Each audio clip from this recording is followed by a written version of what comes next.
Just disturbed that somebody would take So the you're time exempt to to do the that. county travel million with those assessments, but you go over 10 million, then we tax on yeah, receipt side of it. I've done franchise tax. and you're attacking it because you don't like me personally. I get a little bugged when they say. Here's after the time, and number of McConnell's not here, I don't know if he texted. Mike's the vice chair. He hasn't said anything to me, but I guess I can start it if you want us to do it. You wanted to ask yet? Roland, you can't.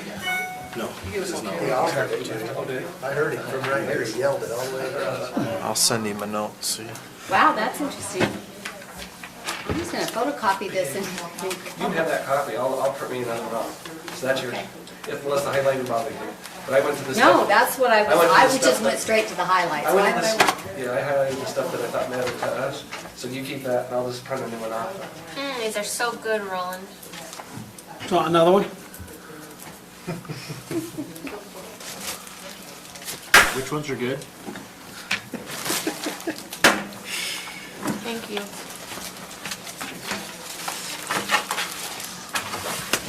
Not a problem. She spent some time with it, I went out with the in-laws and stuff. Put those right there. So Because sometimes you go. Reach 'em. Or you go yeah, out with we like to go in the sometimes- summer. We go up and do rivers and I stuff. saw something on. I booked a trip to Alaska last Did you really? When? This summer? July 8th, I think. That'd be a good time to go. What part of Alaska are you going to, Anchorage? Yeah, then go stay at Brentwood. Stop it.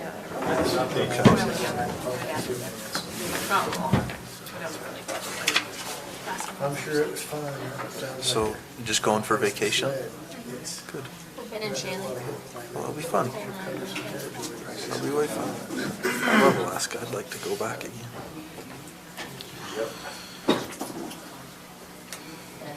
Sent Robert McConnell a message here. If he doesn't respond soon, maybe we'll just get started without him. That's the first session. I just get started. Should we just get started? Chris is gonna give his presentation, so.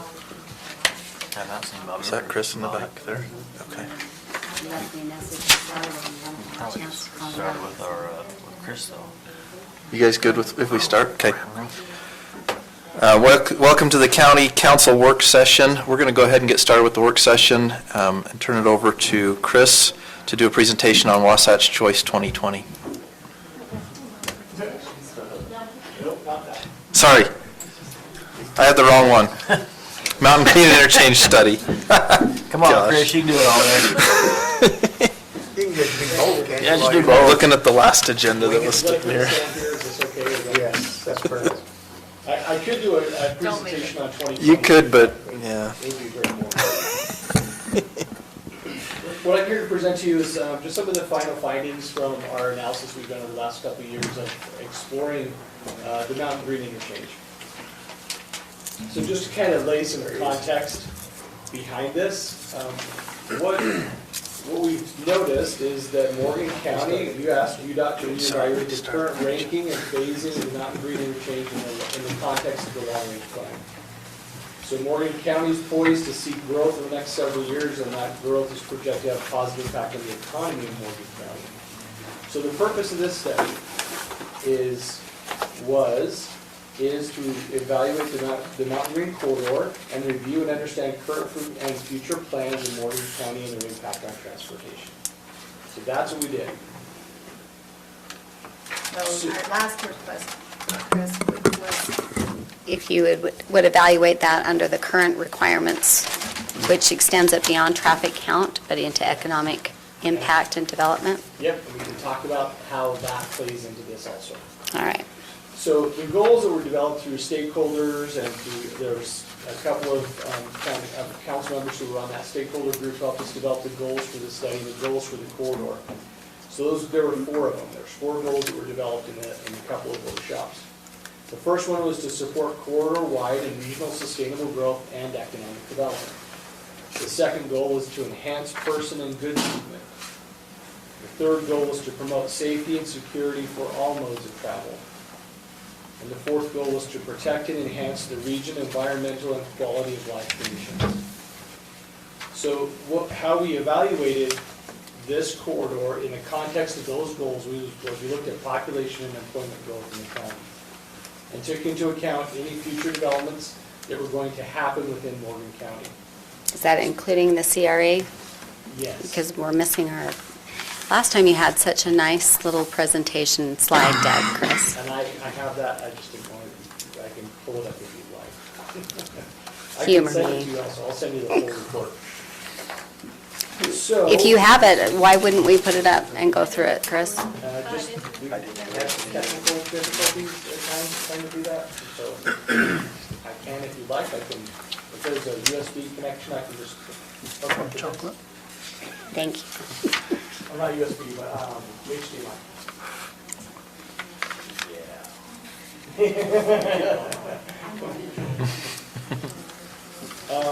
I mean, we have waited Yeah. a year, we might as well wait a few more minutes and Couple put minutes, it yeah, up. you would have my connection. You're welcome. Thanks.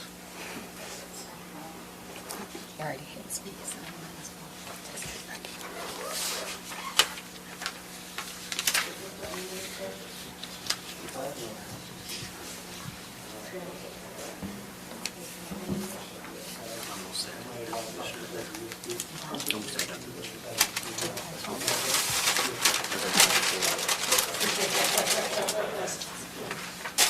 Sorry. This is the challenge. Technology. Different conference rooms. So, we looked at population and employment growth in the county, and specifically the Mountain Green area. And we looked at 4 different solutions. So the first solution is keeping the current interchange as is. That's always one of the things that we look at in transportation planning, is what we call the no-build option, right? We do nothing. So that was our first one. Second one was we make the current interchange into a full interchange. So if we just take the existing one, it's currently a half interchange, make it into a full interchange, what does that do? Does that help with any traffic problems? The third one was we keep the current interchange as it is and we build a new interchange. That was our third option, our third solution. And the fourth one was build completely new interchange and get rid of the existing interchange. So Chris, help me understand on your option number 3, because in talking with the federal highway administrators, they tell me that they're too close together, that it is literally an act of Congress to keep both open. Yes, that is absolutely true. But it's still an option, it's still a solution that we could explore. And we've left it. You know a couple congressmen? I know a few. But, yeah, that's always. All right, I just want it clarified because I get hit, this is my district. I get hit with that one all the time, and it is a act of Congress, very literally. Literally an act of Congress to do it.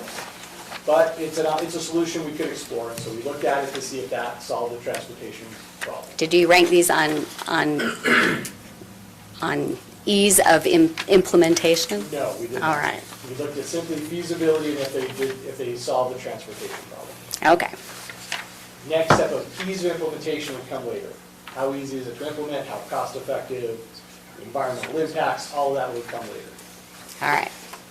Okay, so in looking at that, what we found is all 4 of these solutions will work. Given the projected growth of population and employment within Morgan County, they all work. And they all work well. Okay, so all 4 of those. If we keep the existing interchange as is and make some improvements to SR 167, then that works. If we build a new interchange, that also works. If we expand the existing interchange, that also works. If we keep them both, if we do both, then that also works. So what we found is all 4 of those solutions work. So it begs a whole different set of questions. They all work, but did you do a cost analysis? Because that's a difference in cost on all of those. There's difference in cost on all of those. We have not done cost analysis about which would be most cost effective to do. My gut instinct would be that doing the existing interchange would be the most cost effective. So you think you can widen 167 all the way to the Sinclair station for with those townhomes that are along there and the homes that are on the, across from Kent Smith Park, cheaper. I think so. That's my gut. That's not. Okay, well, I didn't ask for, I realize that you're in planning, but Uh-huh. drive by those and you really think you can take that kind of Maybe. chunks out of people's yards to widen that road? I will not commit to that, but maybe. We haven't got to cost yet. We just said which transportation solution would work. We worry about cost afterwards. Because we got to identify the problem and solve the problem. I guess I'm struggling with your concept of work. So will it? Work As for. a traffic model, is that as a what you're traffic talking model about? And as a transportation system, will it function? Do we have a failure in the system if we do one of these, or if? So you're not taking into consideration what the homeowners or property owners along there, Not yet. Because we haven't done design. We haven't designed what this system would look like yet.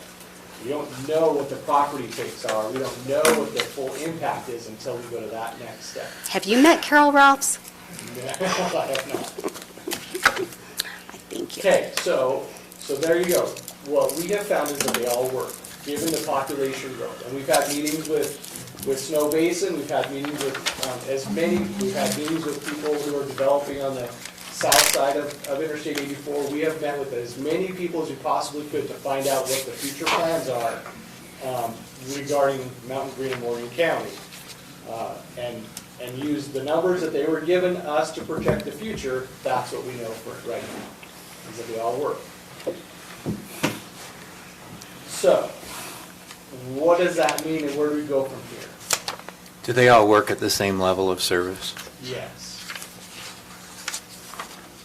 We did not have a failure, wait, let me back up. We had one failure in one turning movement. We had a failure in a left-hand turn movement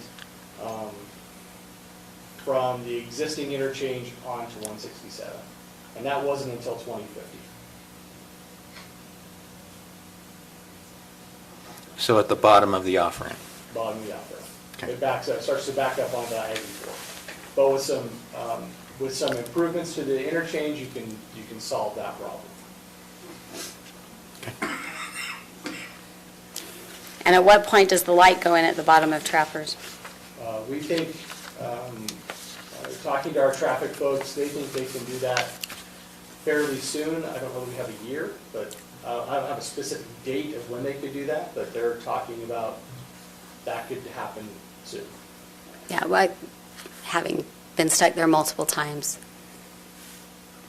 I guess the clarification of the question is the traffic count is already there, it's just a matter of putting it in. Yep. I'd agree with that. So, as far as the next step of an EIS, the next step of an interchange, if there was to be a new interchange built in Mountain Green, the current long-range plan still shows it's needed in 2035 to 2040, is when. Based on traffic or based on economic impact? Based on traffic. So it's still on the plan in the same place. The next step would be to do an environmental impact statement, which we estimate to be about $2 million. And it's currently not funded Yep. to do that step. Additionally, the construction, we estimate if we were to construct a new interchange at Mountain Green would be somewhere in the neighborhood of $60 million. And that's not funded either. 60? Yeah. See, you should have done it 5 years ago. It was 10 million cheaper. There's a lot of things here. So that's kind of where we're at. That's where we're at with this analysis. That's gonna be 10 million. 10 million. So, any further questions? Yeah, I might. So what does that mean? How does it get funded? How do you determine which Okay. of the four you'll? Now, let's jump into, this is what Councilwoman Cannon was talking about, is a prioritization and ranking of projects in the state of Utah. So, a couple of years ago, the state legislature changed how UDOT prioritizes and funds transportation projects. So we have to take into account now, historically, we took into account congestion, right? If we looked at a section of the roadway, a freeway, or any other roadway that was in state control, and we said, that is congested, we're gonna widen the road to solve the congestion problem. And we would get the funding to go in and widen the road.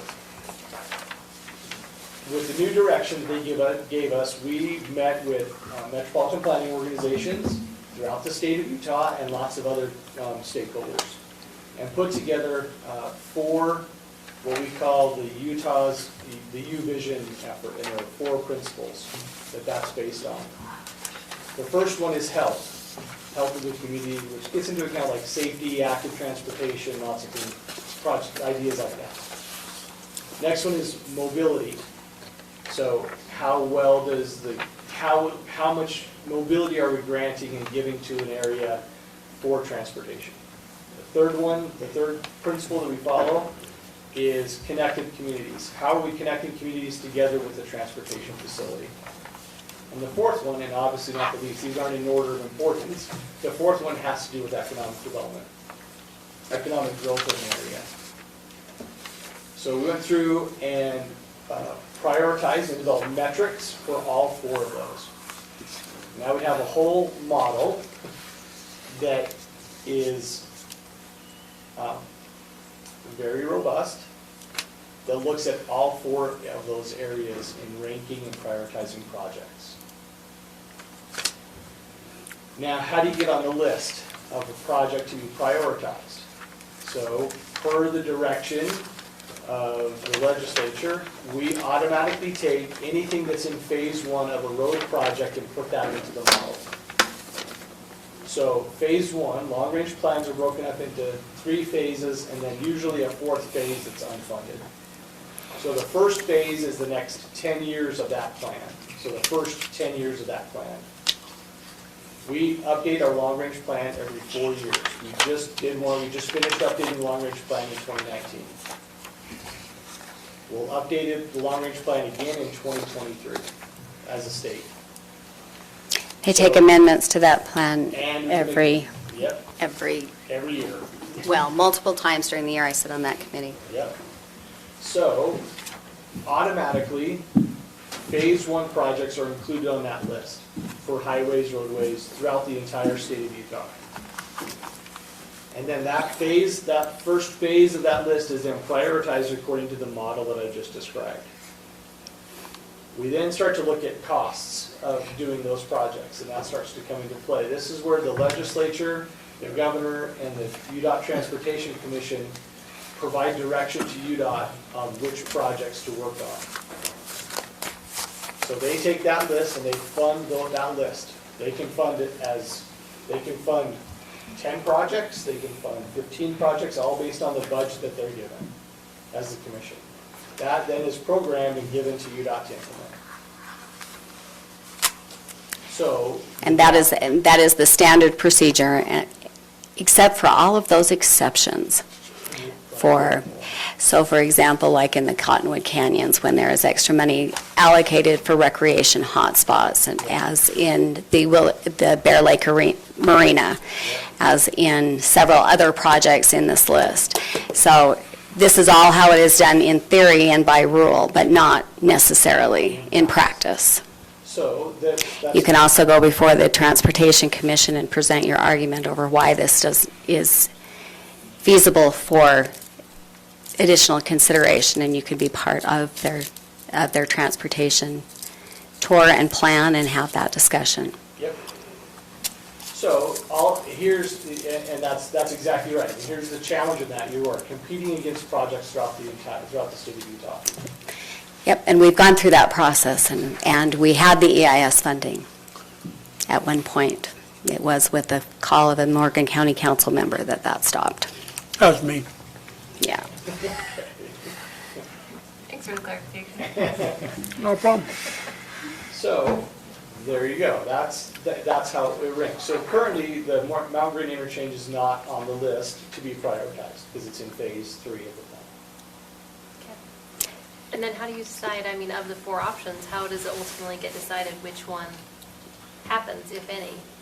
So that is a really good question. I don't think we know the answer to that. It's So- usually done in the EIS phase because the EIS will determine the environmental impact and the cost of all of the different options, and that's usually when you can tell. You look at the environmental impact, you look at the cost of it, you start to do preliminary design on your alternative, on what this stage did, it was said, here's the solutions. All of these solutions work.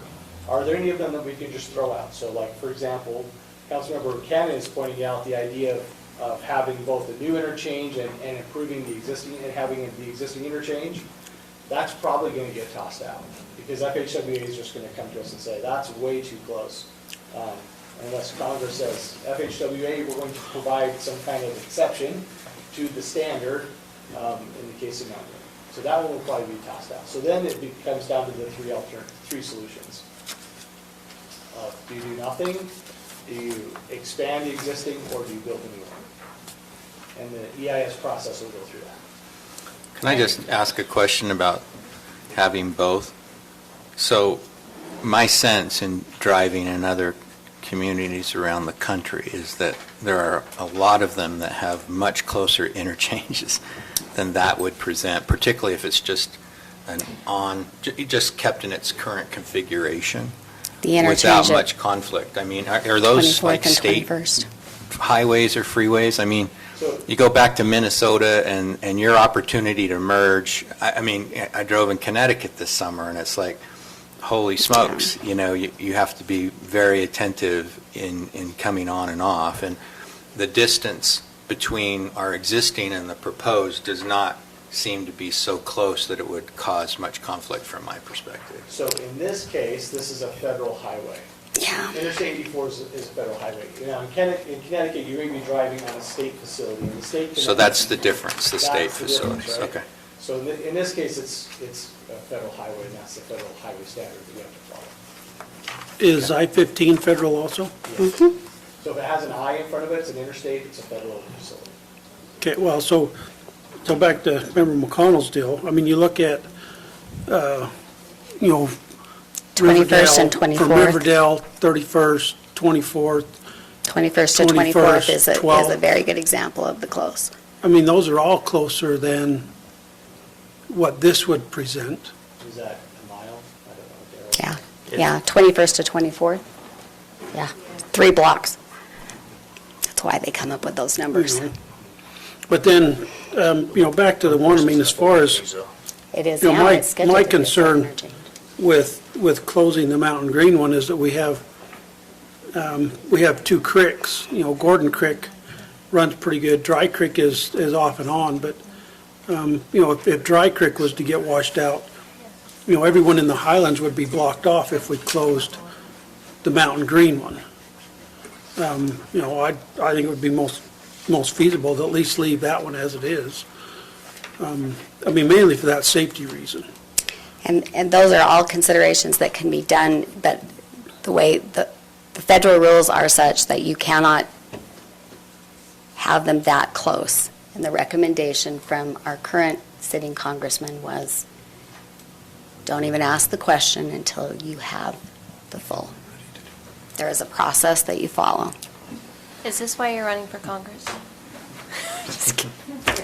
Just I kidding. might have said that to Snow Basin at one point. Okay, so I guess we're back to Sarah's inquiry is how do we get on the list? Yeah, and the 2 million for the environmental impact that's not funded, at what point, how long So- does that take to get funded? Is this like 10 years from now, or 20, or? So if you leave it where it is, if you don't, I've been doing this for quite some time, Chris, probably longer than it feels like forever.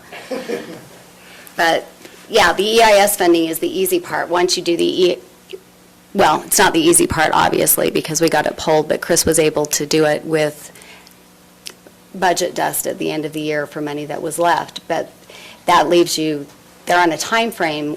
In EISs are expensive, and they do not like them to expire, they expire after 5 years.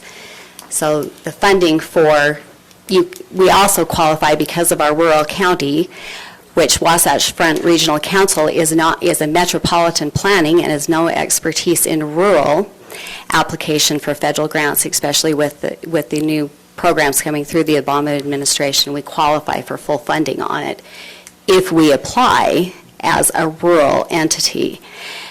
And Weber County has offered to help with that process because it does impact the Ogden Valley. But you can't even apply until the EIS is funded and complete, is my understanding. Yeah, you want to have some very good assurances that once the EIS is complete, that you're going to be able to move into construction permanently. Yeah, so the funding sources are there, but the EIS is the key. And that is a legislative. Now, let's talk about Priority. some of these exceptions, things that impact this. I've been asked this question several times, so I'm just going to kind of address it.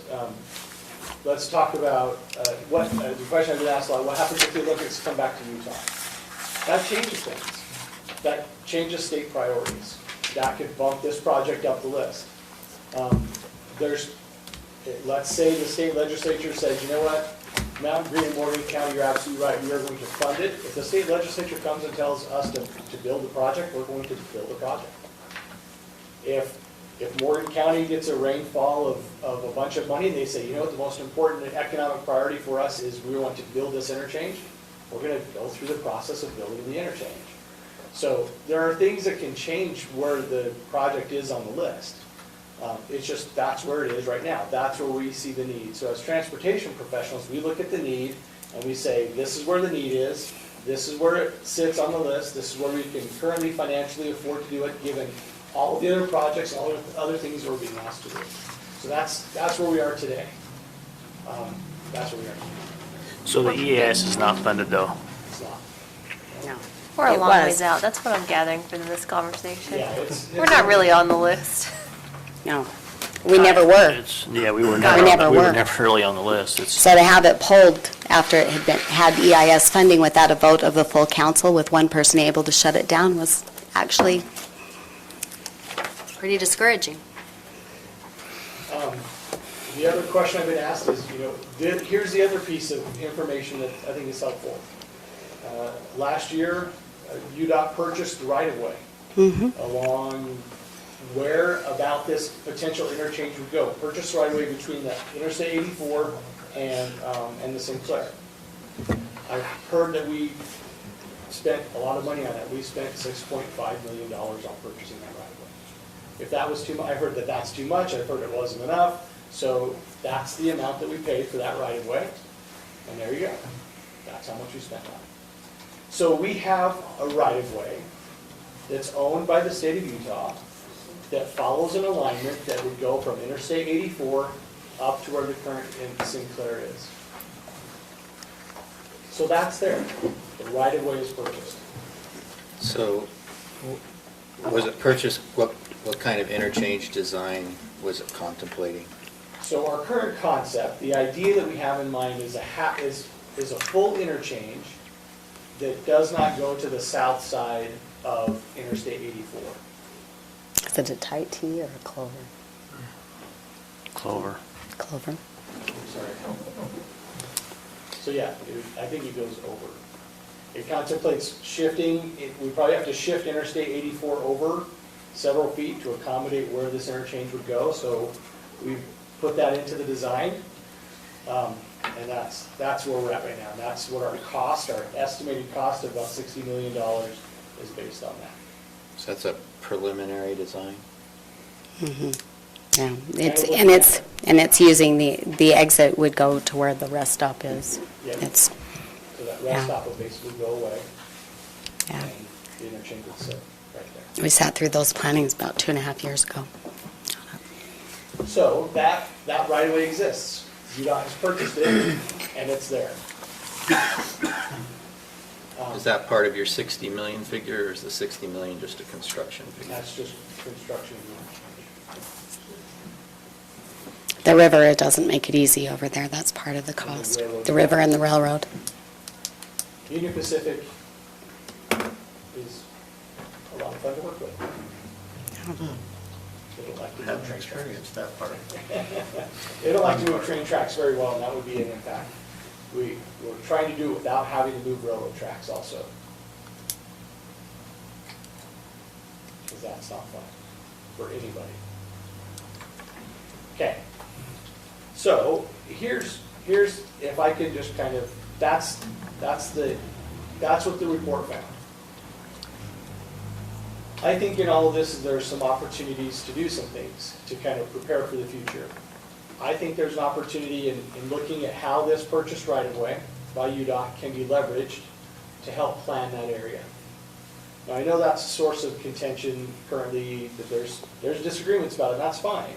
But I think there's an opportunity to start to lay out that area and have a good, solid vision of what you want that area to become. I think that will start to say more to everybody else than anything else you could do.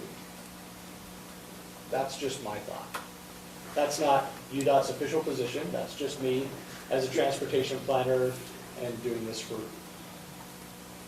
a long time. The more you can do to prepare for things in the future, the better it is. Yeah, to design it with all of the things that are in the new design, as in the density, the economic impact, the walkability, all of those things, move it up the list. There's a lot of potential to move it up the list based on what we design around it.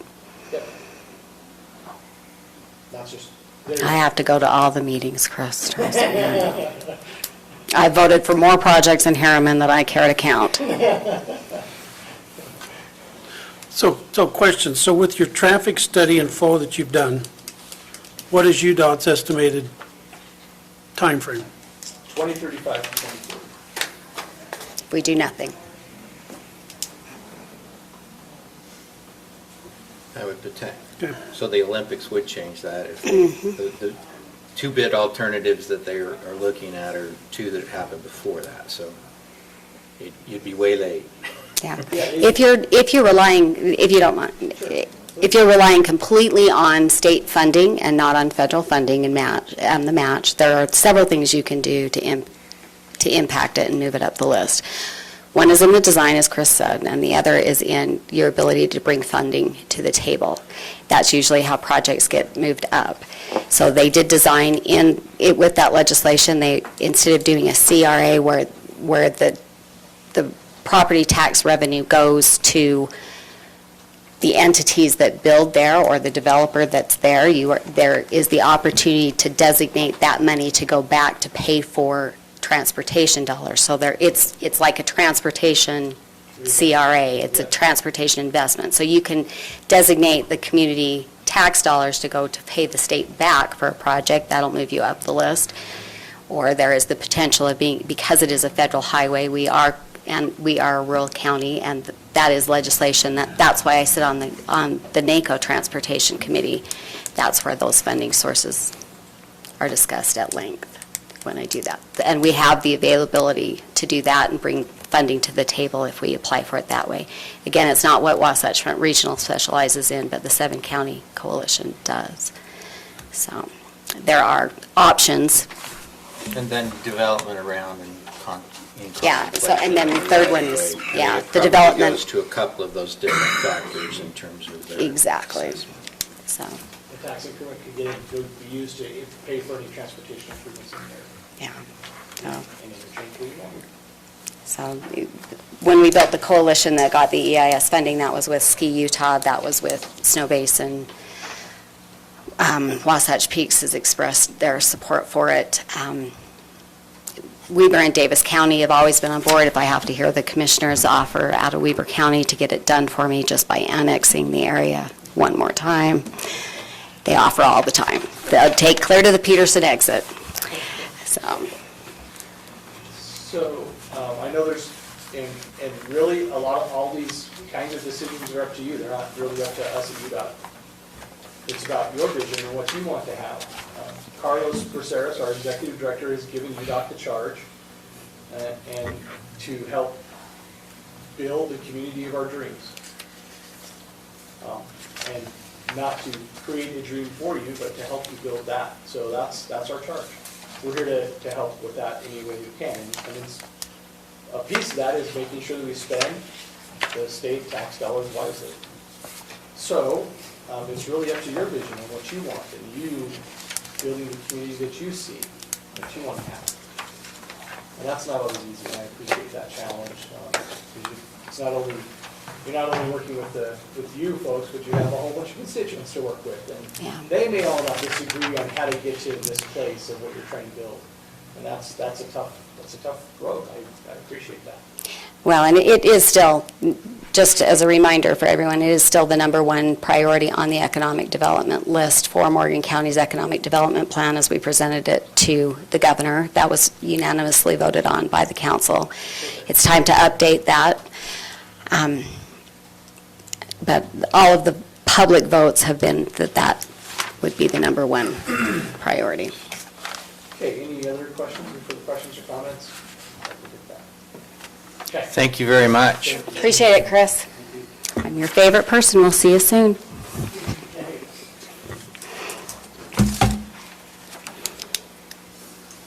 Okay, we have a few minutes before.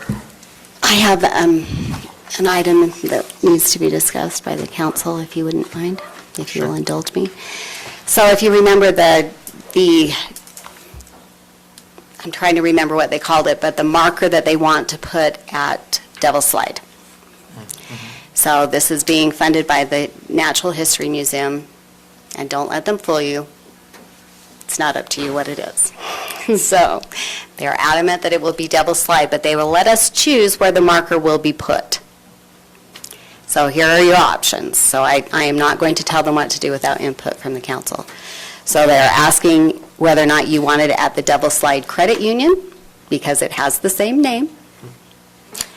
At the put-in Hennifer for the river, where that's actually what Rachel Turk had suggested, because she would like to do several markers along there as people are getting into the river that are floating past it, so that they know to look for the 1,000-mile tree and Devil's Slide, so that it would be there with all of those. The Natural History Museum is not a fan of that because it's technically in Summit County and not in Morgan County, and they would like it to be in our county. But their other options are to put it at one of our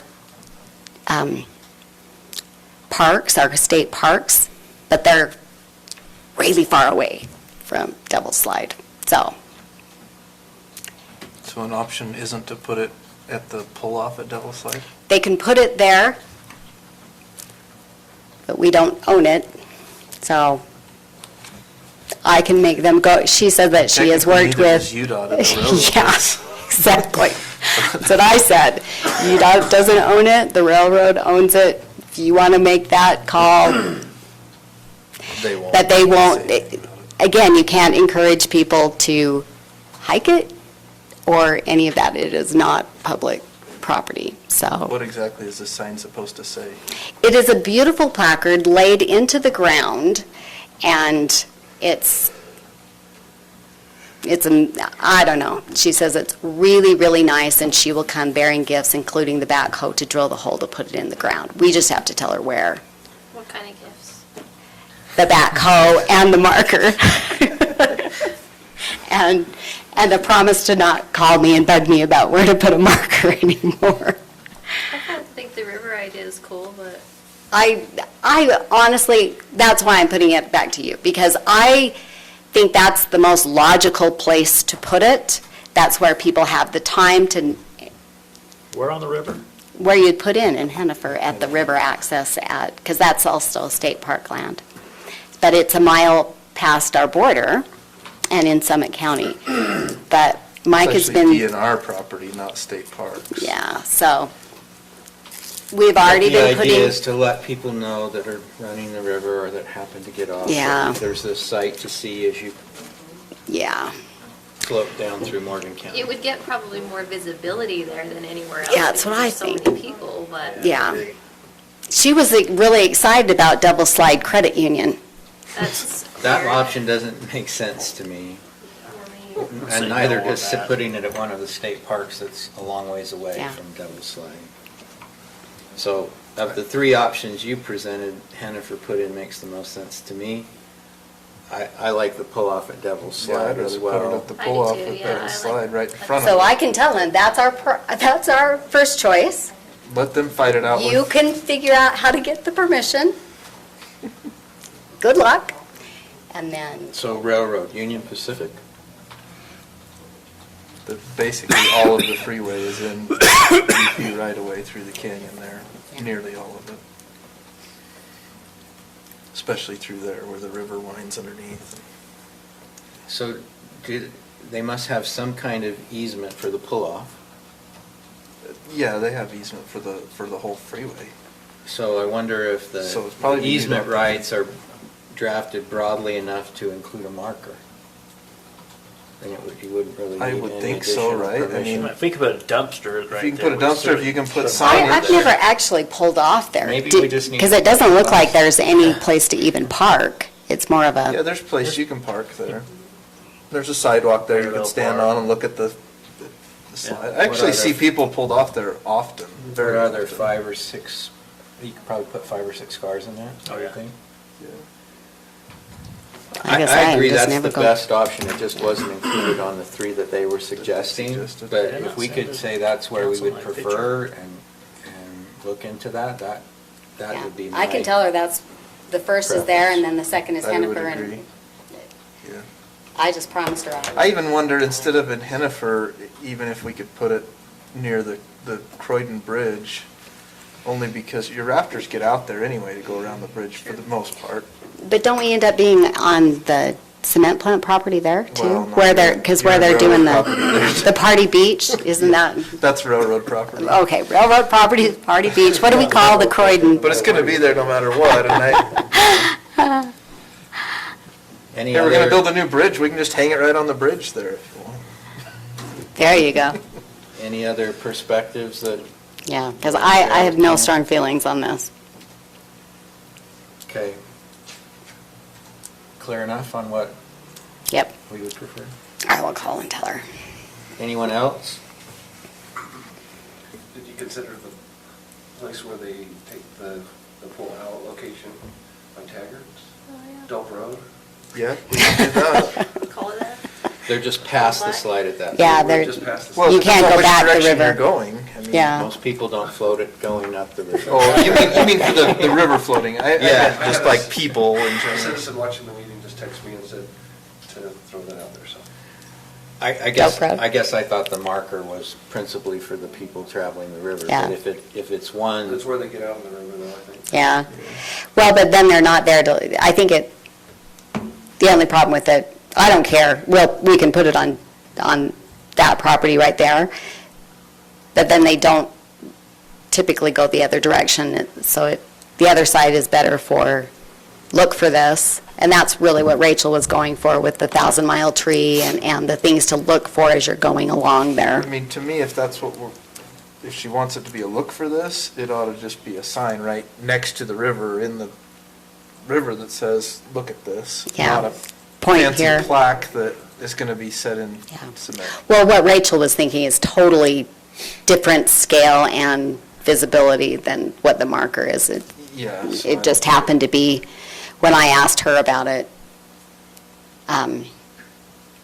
on locations that she recommended, she had been working on trying to get something there for people to look for as they're coming by those markers, those historical items along the One thing river. about it is most people put a vehicle down at Taggart's and then go up and put in, so if you put it at Taggart's, they'd see it. Chances are they're gonna go back past it, you're right. Yeah. So speaking of Taggart's, and this is a side note to that, last year when we talked about funding for signage and stuff, we talked about doing some signage there. I worked with Summit County and DNR and DWR and state parks. We developed some signage. We wanted them to be the same at the put in and at the takeout. So we were gonna pay for some, Summit County was going to pay for some, but DNR actually covered the whole cost of it, so. They had the signs made and they paid for it. Wow. Which is great. Congratulations, Mike. We'll have to still put them in, and put some posts in, but it'll cost us very little, which is awesome. That's fantastic. Okay. Anything else from any other members of the council? Any questions on the agenda that you want to discuss in advance? We probably need, To take the form of government item off. Excuse me, the legislature is looking at a fixed bill right now, and it might be prudent just to wait and see what that says, rather than rush this to a vote and then maybe have to fix it later. Okay. I'd also ask that we allow me 2 more weeks on one of my agenda items that I'm falling down on my job on. Item 10? Yep. Keep knocking them off. Roland, you want to knock something off? No. Okay, if not, then we'll adjourn until 6:30, if there's not anything else. I don't know what you guys would do without me making jokes. Vodka comes to mind.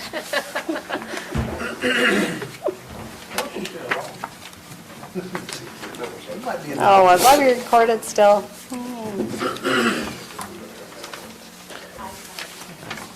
Okay, I can write this based on this, if you'll help me.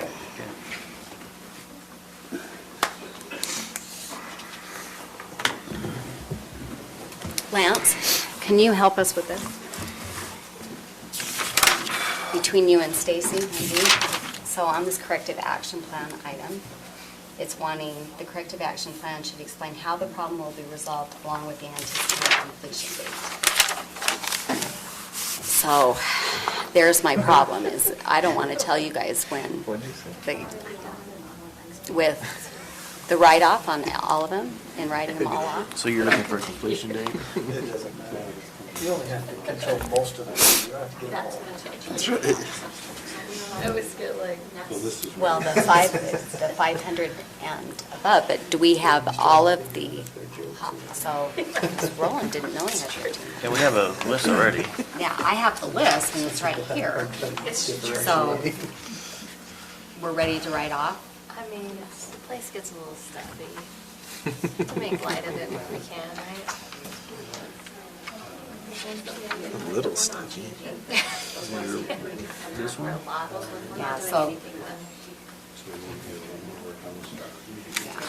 I'm excited about my new job. so these, but these aren't all of them. We still have, this one's the easy page. It's the other ones that, and the audit finding is over the whole section. So the ones that we've identified are the highlighted ones. We've got the whole section to do. And that's where the date, oh, here it is. Now that, You got to move what over? Okay, so March 31st. What is that to bring for the council?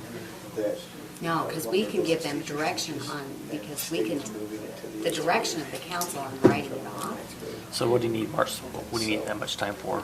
So- March 31st? So it's the research institute. Which they've already done.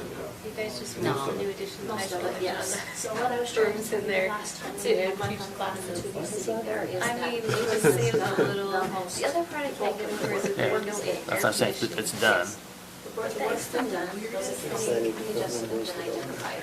It's kind of so on like the floor in August, they are out there that will not be adjusted. Super good insulation. That policy But then needs to be they written. followed it up with those huge windows. Regarding, oh my gosh. And you know, as soon as it gets the least bit uncomfortable, And somebody's the opening the policy window has and what's been, outside. right, it's 90 degrees. That's the wind that's So gonna if go. you have, So because it's that's, just gonna be that's, sitting in the furnace. because I can do the corrective action plan with a completion date They've got and the recommended policy.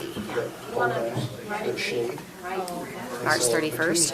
And what they do with Yeah. is they do the single glass. And then they just spray the foam. Yeah, because as Spray far as foam on Fort it. Bailey's done, like I Then said, they she do has an done an airspace, amazing job. and then they do mean, the veneer brick. I have a on the spreadsheet, back. oh, So another you have a spreadsheet, veneer another brick, spreadsheet where airspace she has foam, done, and then the they single glass. suggested where she put them So down it to. has the Here's this potential to be you pretty can good do, if you can block here's this that that you can do, sun coming through. here's this that you can do, and she's done. Pretty good insulation. So they have ordered dark screens that can be lowered when the sun Keep it out. comes in. more general. Like, and then after you have that, he's right. And, well, and that's, in order to do the, yeah, the corrective actions. Right, yeah, so it's the corrective action plan, just to say, it will be done this way by So when they this get in date. the morning, it's freezing cold. Yeah. and we all have buy-off. Bring your sweater and And then then you strip it submit off it. by Strip it off after the In a lunchtime. letter. And that's, and I And discussed that with then Sean. by like 8 o'clock in the morning, it's supposed to shut off. I think that's what they want to see. So, yeah, that's exactly what they want to see. It's just the state sending us this 60-day letter that says we didn't do a corrective action plan, which is standard, we should. So the corrective action plan wording, do you have what you want the suggested policy to be? You guys on the east side. Because if it needs council to adopt it, what's the policy? They'll be in the shade the whole time. It's 2 steps, isn't it? In, Did they we'll do write off AC in the new the middle council school? to determine to be, this criteria will be written off. So I just need to know what we want that criteria to be.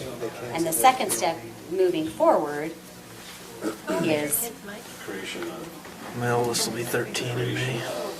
specific That's right at that age Yeah. where it started to be bad. general. My 13-year-old's okay. It's my Items. 11 turning 12-year-old that's. Really? Yeah. It's funny. You right? Shady's probably up in high school now. Yeah, And she's always telling us, she was in the other day, to the business teacher, I've got to get my grades up today. So I did hear about that. This is today, I am in so much. Not necessarily a policy, but a new set of procedures for her to follow that will clarify some of what was happening before. Right? I just want to make sure that I'm stating it correctly. So if some of, I can't remember what it was, yeah.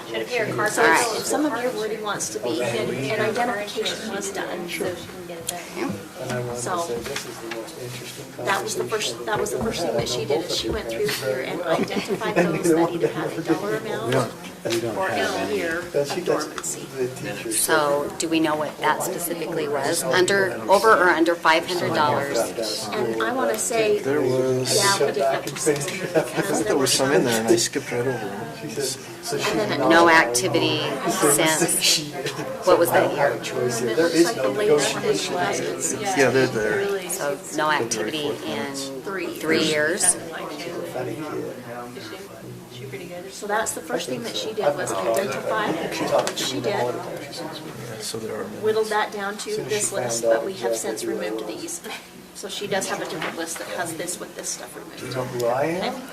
So did we refund to You applicant? look like somebody I should know. No, we've taken these off, and this is not going to be a part of our, this Okay, process so all far. right, okay. Okay? Finally, he told me all this photos.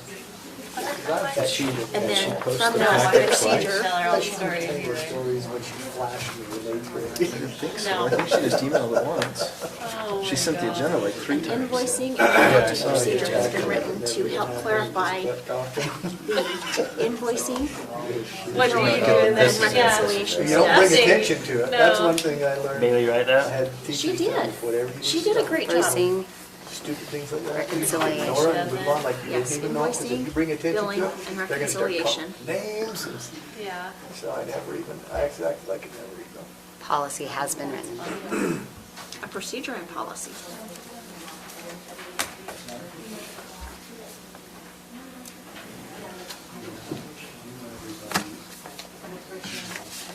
Have you had a single individual reach out to you about this besides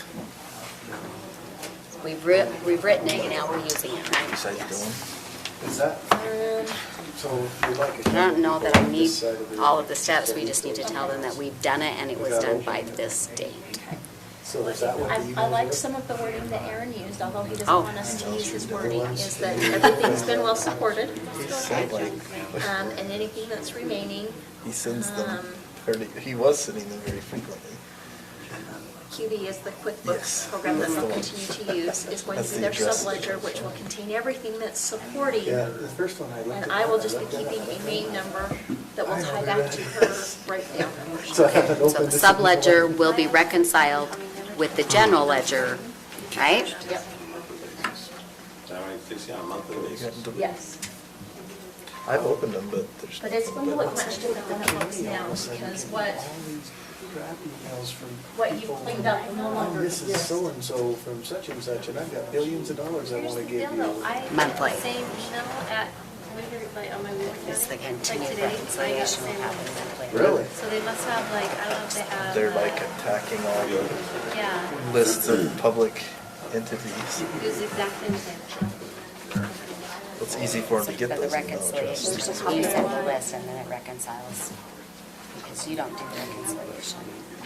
I realize when Dawn goes to kindergarten, I'm gonna be like the old lady, and there's gonna be all these like 21-year-old moms, and I'll be like, oh, yeah, I'm 40, something.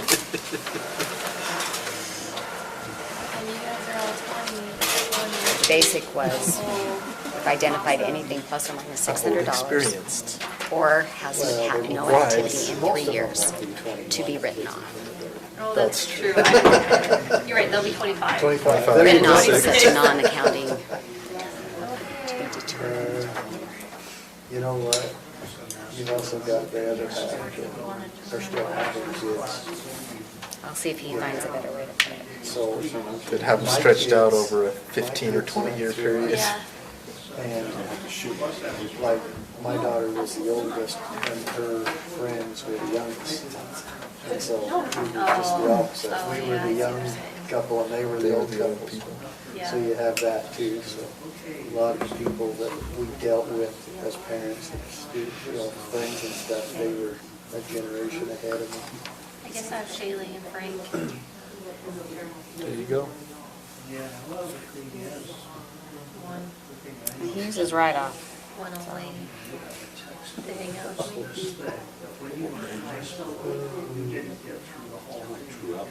I am Yeah. young enough to remember one that was on. Who's that? I remember. True up my mom, entries, she was like- true up journal I think entries will she be was given, only 19. or will be So made. she was young, but I remember her being 30 and being like, no.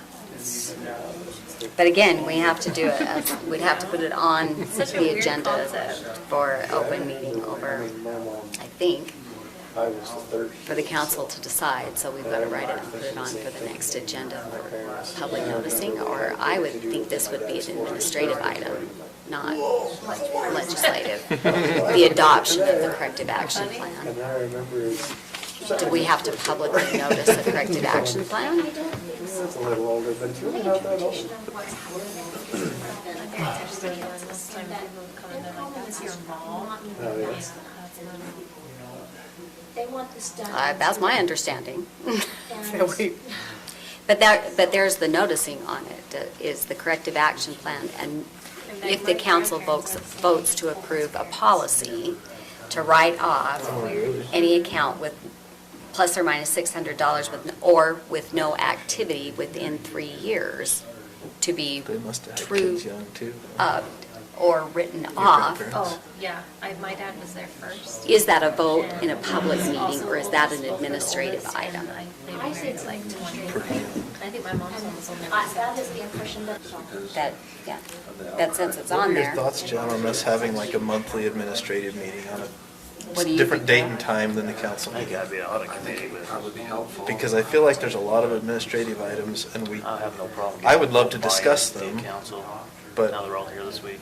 something like you say, talking about somebody's salary in an open meeting is not really appropriate. As an administrative item. Do we have an actual stated policy about when we grant the increases or not? Well, and that's the thing, if we need to refine the policy, let's refine the Yeah, I'd like policy. to not leave here tonight without this being done, because if I leave here, I'm not coming back. Historically, the council always The next 2 weeks. And then I'm supposed to be in DC on the next meeting. But that doesn't necessarily, it doesn't need to be a public meeting, it can be in any form. Historically, it probably has been, you get a whole batch or something, but it doesn't mean it has to be. Okay. All right, we'll go ahead and begin. Welcome to all of those who are here. We'd ask you to please silence your cell phone. We're going to begin with a prayer and pledge of allegiance, and Member Newton is going to do that. Our Father in heaven, we're grateful to be gathered here this evening as members of this community. We ask you to please bless us that we will be able to have thy Spirit to be with us as we discuss the needs and desires of our community, and that as we do so, we will be able to make wise decisions. These things we pray for in the name of Jesus Christ. Amen. Amen. I pledge allegiance to the flag of the United States of America and to the republic for which it stands, one nation, under God, indivisible, with liberty and justice for all.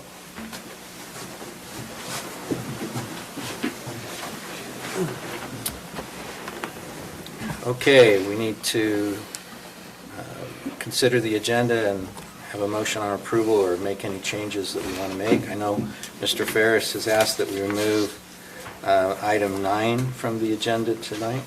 And I would like to to remove item 10, or postpone it till the next meeting. Mr. Chair, I'll move that we approve the agenda as amended. Second. Okay. Motion by Member Newton, and seconded by Member Kilmer. All in favor? Aye.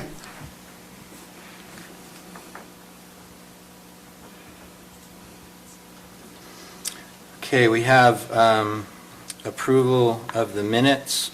So I think that this would need to include the minutes that were approved as part of the February 4th meeting. And just by way of explanation, we had a quorum during that meeting, but only 3 members were here on the dais at the time. And so based on a 2011 resolution by the county council, we needed to have 4 members present in the meeting. So with respect to those items that required approval of the council, you'll see several of them are on the agenda below. And I noted that we approved, as part of that meeting, the minutes for January 7th and January 21st. And in our packet for today are the minutes for February 4th. So are there any further changes to the minutes from January 7th?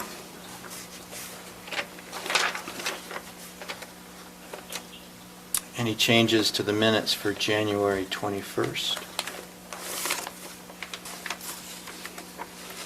And then any changes for the minutes for February 4th? I have one change on page 4, towards the bottom. It says Member Swan Newton moved to go into public hearing. I think I did make one motion during that meeting, and maybe that was the one I made, but we just need to clarify that. And it could be either, it doesn't matter, whether you put her or me, I think it doesn't matter. You good with that? I'm good with that. Okay. Absolutely. So question, Jan. So does this, after Member McConnell left, we did not have the 4 present. So do all of these minutes actually count as legal minutes? Yes, they do. Okay. And they would have unless someone challenged it, which I think you're the one who challenged the last meeting to get these 3 back on. And so since you challenged it, then we're doing a do-over. And the citizen can challenge it, or anyone can challenge it. But there's a little conflict between state code and this resolution that we became aware of after the fact. And state code says a quorum does not need to be present. That was in our presentation in January. So it went right to our slideshow. And it says a quorum of a board is not required to be present at the anchor location. But we have a resolution, as Chair McConnell stated back in 2011, that did require that. So everything was fine, and you put them back on, so we just can ratify them, or you can rehash them, or whatever you'd like to do. But they were all voted on, and so the term is... Okay, well, no, I just want to make sure when we approve the minutes that these will be legal minutes. They Okay, will, for sure, today they will be. okay. I'm good. Okay. If we could have a motion on, Do you want separate motions for each set, or you just want approval of the February 4th? I'm Are fine. we reapproving January? Yes, I think we need to reapprove the January minutes, but I'm comfortable with the motion on the minutes from all 3 meetings, unless there's an objection from the council on that. Chair, I would move that we approve the minutes from our prior 3 meetings. So January 7th, January 21st, and February 4th. Thank you. Yes. I'll second the motion. Any questions on the motion? All in favor? Aye.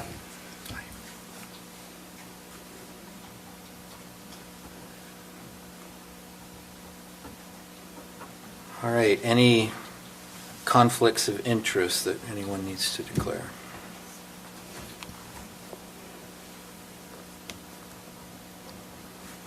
Thank you.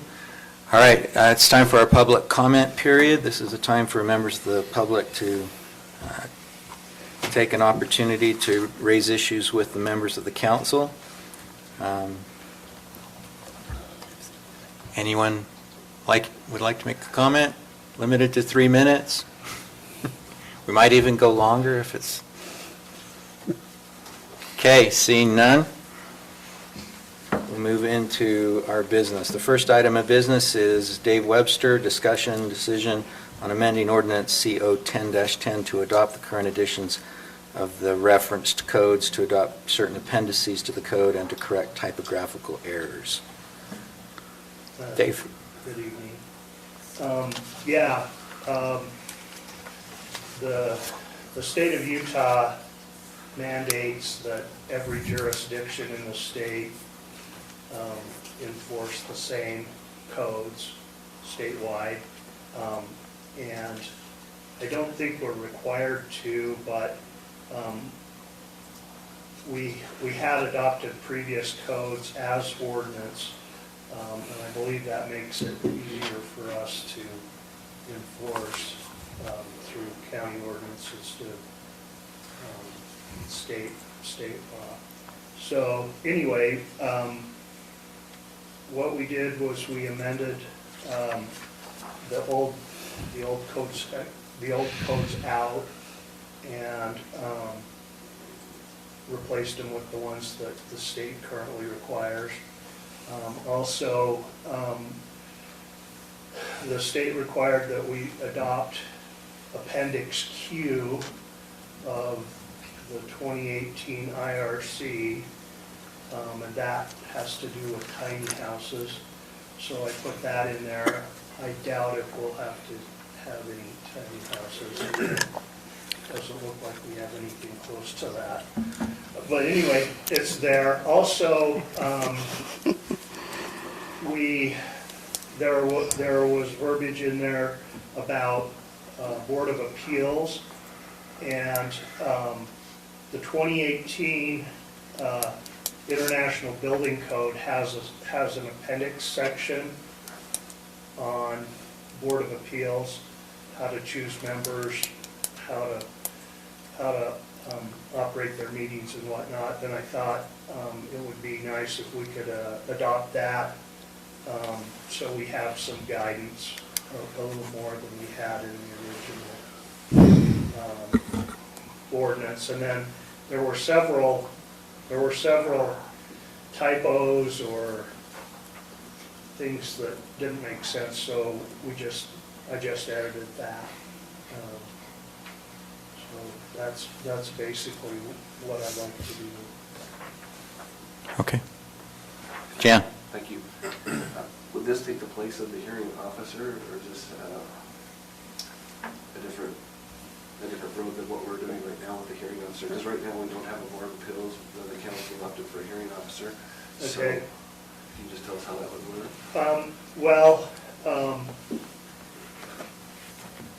What it would do, instead of having one person be the decider, it requires a number of people, and it says, one should be an architect, one should be an engineer, one should be a contractor, one should be, I don't know the word for it, but somebody who's not an expert in A normal issues. person.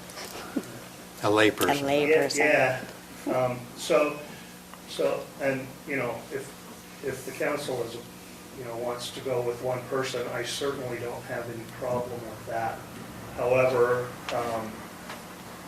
this was all already written, so. I just brought it to the council's attention because several years back they went to a hearing officer just because they were having some issues with the Board of Appeals. Right, well, and I understand a small community, it might be hard to get. The professionals that you need sometimes. Right. So my question in that regard, though, is, at least as this red line appears, it appears that section 7-7-13 of the code already had a board Yeah, I think. designated and appointed by the county. He's proposing an alternative method for selecting the board, but was there some other resolution that said references to the board are now to a hearing officer? I don't know the answer to that question. Sadly, I'm sure it's somewhere in the code. I don't have it handy. I didn't review this specifically for that, but the few pages that are here are fine, other than, I know we have a resolution somewhere that says that, I mean, we've used them for several years, and I know this was updated, maybe this section of code wasn't. Lance might be able to. So I've read the appeals section recently, and I'm aware of the hearing officer, but that was one of the questions I had as well. The other questions I have is, you've got some different things capitalized, and I know we use defined terms in the code, but unlike a lot of contracts, you typically don't capitalize them in code, but do we do that? We do it in the planning code, zoning ordinance. So, for example, in 7-7-2, you've got for regulating the, you correct addition as opposed to edition, but construction, enlargement, alteration, repair, moving, all of those other ones are not capitalized terms. So I just want to make sure that if we're using that term as a defined term,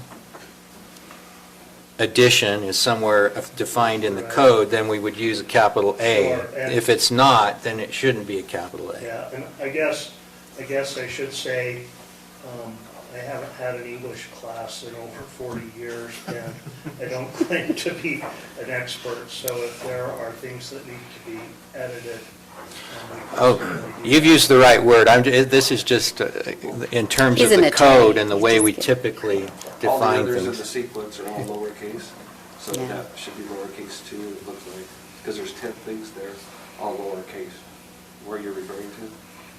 Right. Addition is the first of 10 items, and they're all lowercase. So Right. I'd suggest it would be lowercase, sure. But, and then, for example, 776, we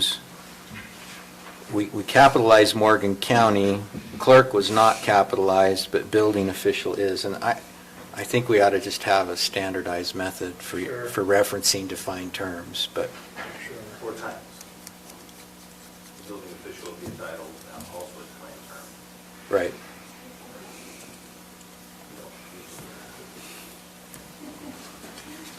So, any other questions for Dave?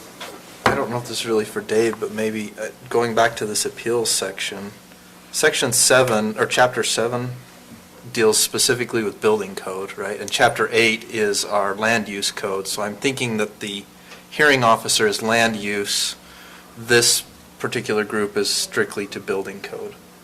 And maybe that's the difference between the two. Is that, I think you're right. I would just suggest if we do adopt this, that we try and get this group up, try and get the group appointed.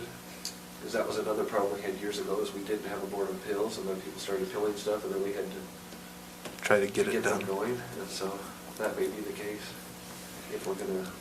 I would imagine we have very few appeals on the building code as much as we do on the land use code, but I don't know. That's correct. I've been in building code enforcement for 26 years. And in that time, I only know of one Board of Appeals that has happened anywhere that I'm aware of in the state of Utah, and that was at City of St. George. And it happened to be on an item I called, and the contractor disagreed with it. And City of St. George didn't have a Board of Appeals set up either, but they had to do it, to hear the appeal. But it's pretty rare. It's pretty rare. So any change to this wouldn't affect our land use code anyway. This is only building code related.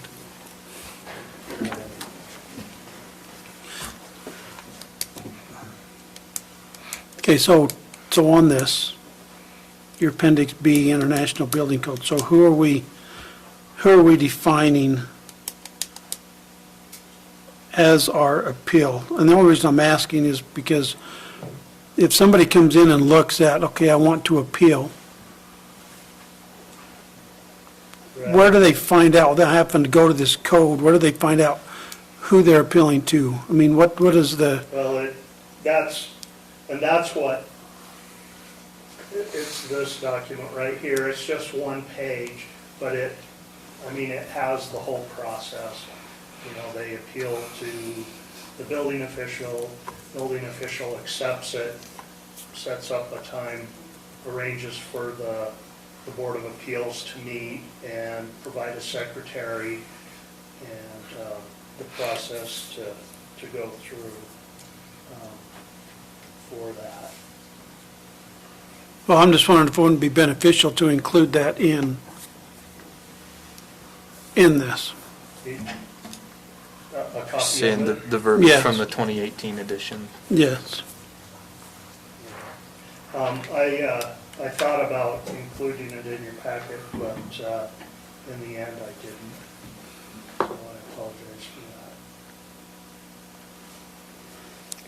I cannot get this done.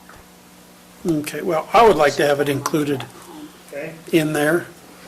Just a personal opinion, I don't know about the rest of them.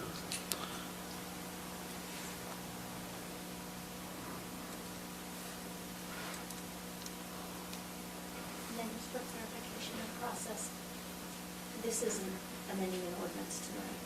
That will have to be rewritten as and presented back as an amended ordinance, is that correct? Because this, How did we notice this?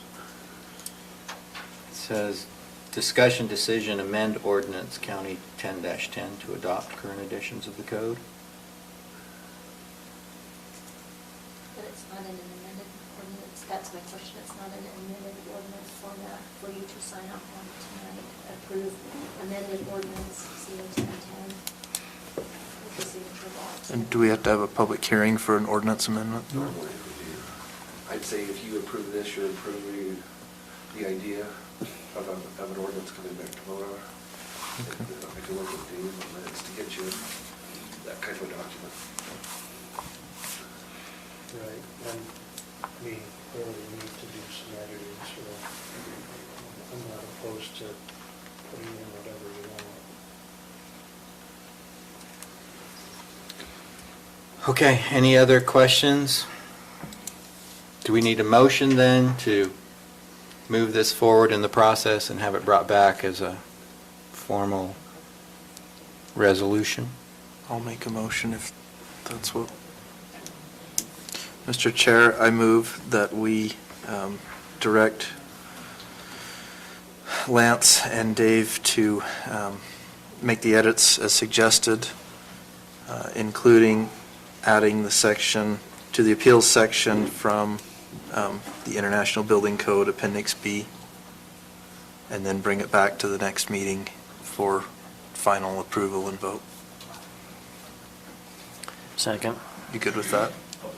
And public hearing, I mean, everything that we need to do to make that an official change. Okay, motion by Member Newton, second by Member Ballantyne. Any questions on the motion? All in favor? Aye.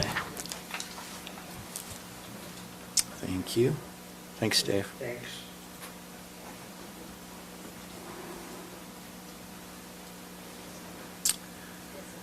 Next item, Lance Evans, discussion decision reappointing of Planning Commission member Stephen Wilson from the Porter Richville area and Shane Stevens as the Milton representative. Good evening. So this is just, we had 2 terms come available once a year. And both member Stevens and Wilson expressed his desire to be reappointed to the Planning Commission. Per our county code, we had to advertise the positions, they were open. That was advertised in the paper and on the website. We received no other persons of interest for those positions, and they would like to be reappointed. Chair, I'll make a motion that we reappoint Steve Wilson for Porterville, Richville, and Shane Stevens for Milton to the Planning Commission. Second. Okay, motion by member Kilmer, second by member Swan. Any questions on the motion? All in favor? Aye. Any opposed? Okay. Thank you. Next item is item 3, Lance, discussion decision on the, is the Lewandowski Barn conditional use permit. Proposed conditional use permit for a barn located outside of the designated building envelope at 3363 West Ridges Circle in Morgan, Utah. Does this require a public hearing? I know this is a public meeting item. Okay, thank you. Yeah, it's a conditional use permit request. The Ridges subdivision, when it was platted, had building envelopes platted for each lot, but had the provision on that plat /PRUD to have an allowance for agricultural buildings, well, or any structure doesn't specify, outside of that building envelope if they did a conditional use permit as approved by the county council.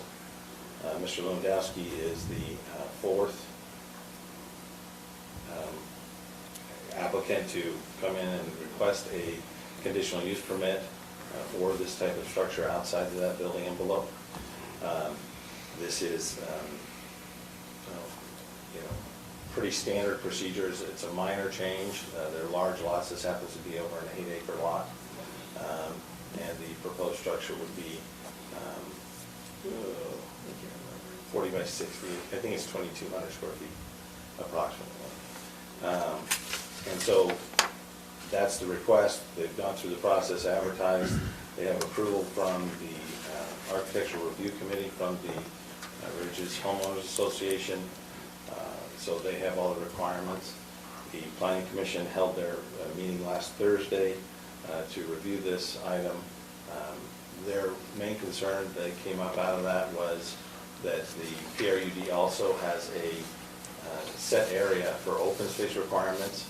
In other words, anything outside the building envelope is supposed to remain as open space. But then again, the provision of the subdivision was that this could be requested and a conditional use permit could be granted for structures outside of that. But in order to comply with the spirit of the PRUD, they added the condition number 3 that the owner must maintain the same open space area requirements on the lot. So we're going to take 2,200 square feet out of the open space. That now has to be kept open on the building envelope. This should not be a problem. For example, on this lot 7, the building envelope is approximately 2 acres. So over 8,000 square feet. 2,000 is not going to be difficult. I don't think they would construct that as a lot of building if they were to do that. So I think it'll be easily kept open, but it would be a requirement going forward with these conditions.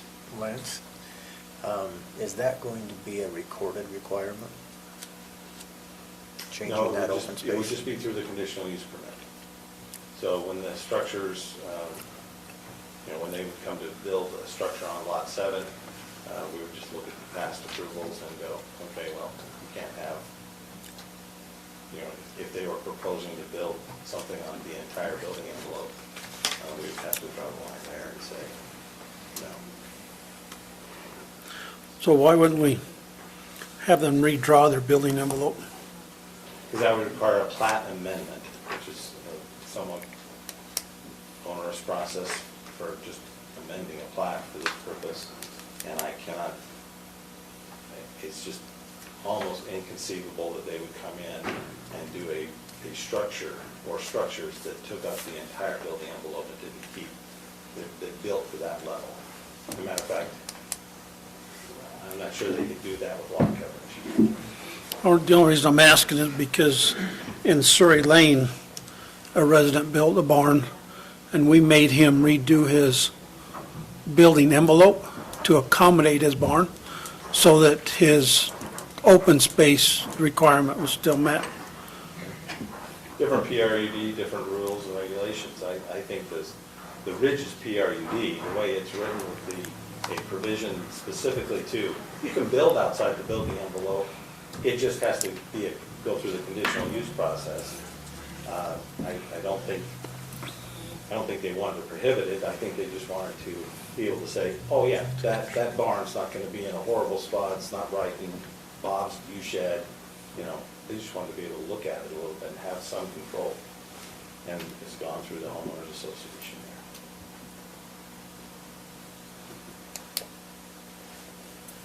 there. So this was on the building envelope. Was there any other reason why they restricted it? There aren't any of the geologic hazards that were also discussed that night for the other items. My understanding is that the open space, This was just about open space and just about keeping areas open.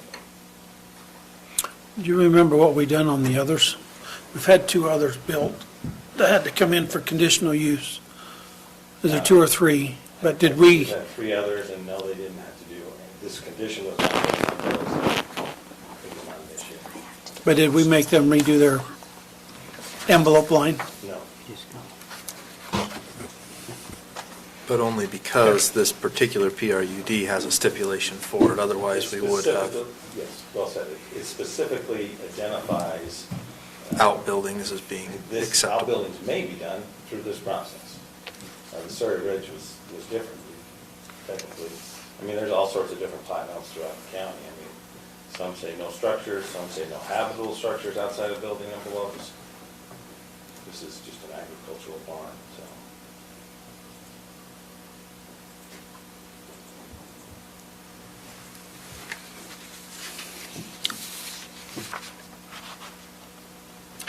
Any other questions for Lance? Is the applicant here, and would the They applicant? could not make it tonight. Okay. Didn't know if they needed to make it. Are they aware of the condition, Yes. the additional condition? So one, if there was a concern about that, and I tend to agree with Lance, it would be very difficult to use up an 80,000 square foot building envelope. But who knows? If you were concerned about it, as opposed, if you wanted to be of record, you could just do like a notice of the conditional use permit and that limitation that was recorded against the property. The applicant would have to agree to sign the document putting that of record. But like I said, I tend to agree with Lance that it would be incredibly difficult to use up a building envelope of that size. Consistent with the zoning. Yeah, and getting all the other people, I mean. Yes, I mean, if this was in a commercial zone, as opposed to a single-family residential zone, I might have more concern. But any further discussion?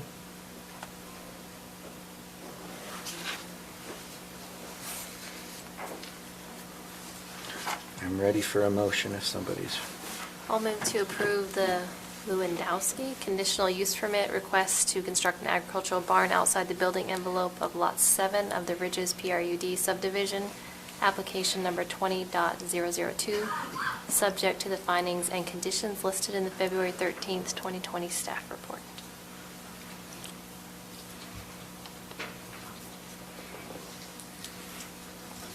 Is there a second? Second. Before Question. we vote, is there a Okay. difference Question. between the staff report and the amended minutes? There Yes. is, right? So the sheet I handed out to you had a recommendation, motion to change that to Sorry, Lance. recommended by the planning commission, so there's the 3 conditions of approval. But you can also just do the staff report if you don't think that third one is recommended. But I'm sure you know. No, I think that third one needs to be in there. Yeah. So you just need to amend. So your there was motion. a motion by Member Swan that was seconded by Member Ballantyne, and then I think we're proposing an amendment to the motion. Correct. To add number 3, right? Do Correct. you want to amend it, or you want me to amend it? I want you to amend it.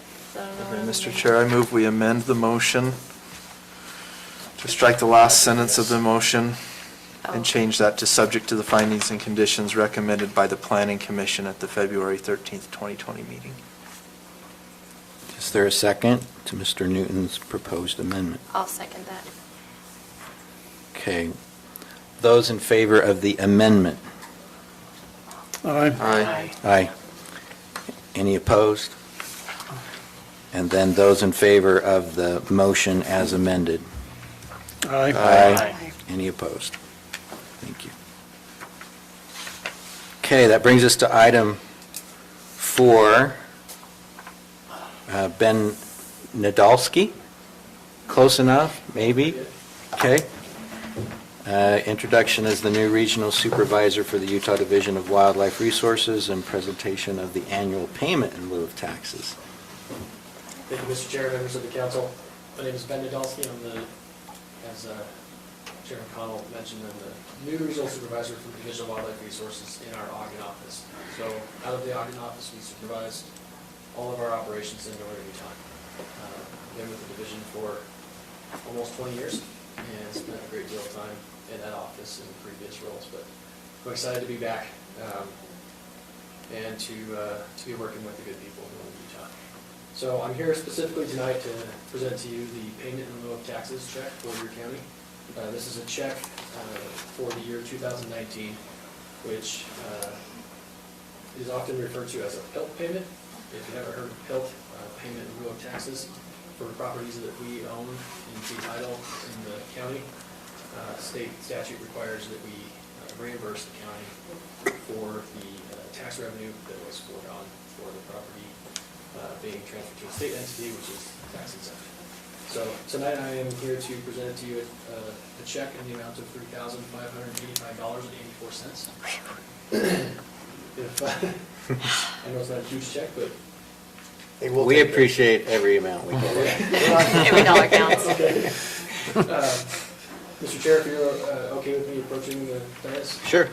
I have a letter from our director for you and for the rest of the council, as well as a check and a delivery confirmation, if you can sign it for me as well. Sure.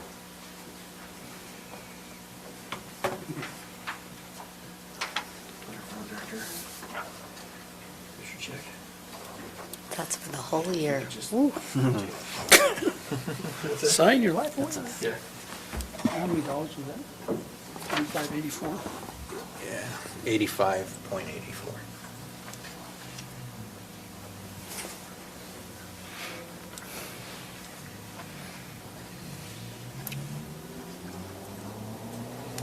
Thank you. Let's have a little party. Wait. Yeah, there's your, All right. Thank you very much. Welcome back to the northern part of the state. Thank you so much. I'm glad I could bring a check so that he's a little happy. I wish, so I kind of wish it was bigger. Yeah. yeah, private land, it's tough. It is. I also wanted to leave, I'll leave the card with Stacy. If anybody needs to reach out to the Division of Wildlife, I'd be happy to help answer any questions or help resolve any issues. I know there's lots of opportunities for conflicts out there in the landscape, especially as all of us continue to grow. We all have wildlife that don't seem to respect boundaries. So if anybody ends up with any issues, So is that who I call when the moose are hanging out eating my trees? You know? yeah. Whoever wants, yeah. Unless you want to just allow them to be. Thank you so much. Is there any questions I can help answer before I? Any questions for Ben? Other than- Thanks. Yeah, other than the moose that are living in my neighborhood. Thank you very much for being here. You're welcome. Thank you so Appreciate much. it. Have a wonderful night. Thank you. What was the decision to accept the check? There was a bunch on 84. I don't know why we needed a decision to accept a check. Okay. All right. All right, item number 5, discussion, decision, request for audit committee to prepare corrective action plan for the 2018 audit. The per August response was, I probably didn't need to include that, but that's when the response was technically due, so. So we have some items we've been preparing on this over here, if we'd like to discuss it. What I would suggest is that we approve the concept of what we're doing as a council in the corrective action plan, and then acknowledge this as an administrative item to work out the verbiage as the audit committee for the lettering, for the wording in the letter to be sent back as the response. So I think we divided this into 2 items in our last one. So this one is on prepare the corrective action plan for the 2018 audit. So this is the majority of the bulk of the discussion that we had was over the planning department trust accounts. And it is the reconciliation of that fund. So the planning department has gone through and identified the balances in each one of these accounts. And the suggestion is that any account that is plus or minus $600 or zero activity in 3 years be, I hate to use the word written off, but that's basically what we're doing, is writing it off or truing it up by another accounting term, based on that amount. Then we would go, that's the first step of this process. And then they have written a new set of procedures going forward where, sorry, I have to go back to my notes so I get it right. There will be we'll no longer have the creation, in dealing with these items in the future, there is a limited creation of general ledger accounts going forward, and there will be a monthly reconciliation. I'm missing it. Where did I write it down? Daryl, you were here.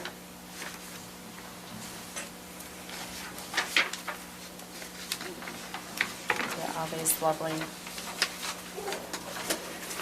I think Stacy took your paper. Did you take my paper? Oh, Okay, here we go. So the future procedure will be, there has been policy and procedure written for the invoicing, billing, and monthly reconciliation of this account. The subledger will be reconciled with the general ledger monthly going forward. So that's the going forward proposal. Mm-hmm.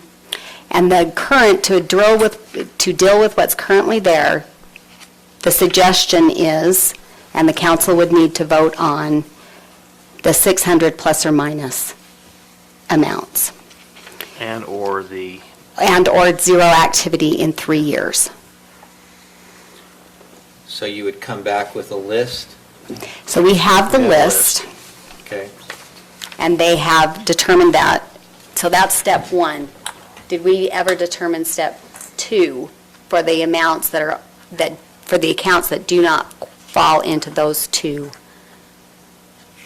We haven't started, and we just need to move. Okay. So do we have a suggested move for the council at this point on how to deal with those amounts? Stacy, if they are over $600 or have had activity within 3 years to I think those would be handled on a case-by-case basis. and then, so they would be individually brought back. So any account not falling into that category will be brought back for the council's approval or suggested action to the council for. To a write-off situation. So I've got a question on the write-off situation. With the state's laws on unclaimed money, can we legally write that off and just say? I asked About him the this same time, thing. I asked him this at the last meeting too. I have no idea. Because it's I was not. going to say, part of it is mine. Oh, but not on 600. Yours is the 1,500, Roland. They That's didn't. Money owed to us? Because my understanding is there are people that There's have both. money that's already paid and it's owed back to them. We have as both. bonds. These accounts are not in that situation. None of these accounts are in that situation. No, I think she So, said most of these most accounts, of but I don't these. know So what in going situation through you're it, talking If there's about. one person that's owed $1,000, if the unclaimed property. but this is plus or minus 600. So on this plus or minus Okay, 600. 600, 500, Yeah. 300. Yeah. If you have a bank account that goes dormant with $10 in it, they have to send it to the state, unclaimed But they owe us property. this money. They owe us. We've already paid these bills, they have not paid us. So nobody So the here, option is either, okay, so on amounts that are owed to the county, our option is either to write off or seek collection. okay, so that we are not discussing anybody that we owe money to, correct? Well, we owe $115 here to, and so I'll photocopy this so everyone can look at it. You actually have a copy of it. You were given a copy of it. Where? Well, I just want to We be, were all given copies last week. It's in your boxes and your mail. so let's just try to be clear about what we're talking about, because I think there's both situations, right? There's Yeah. situations where we've collected funds That's from my understanding, is residents. that there's both situations. Right, and then there's conditions I where don't have a copy. people owe us money or reimbursement that have failed to pay. And your proposal is if it's under $600, that we simply write off as opposed to sending it to collection. Thank you. And if the amount's higher, you would come to the council before it was written off. Okay. Did you get one? You've got it there. Yeah.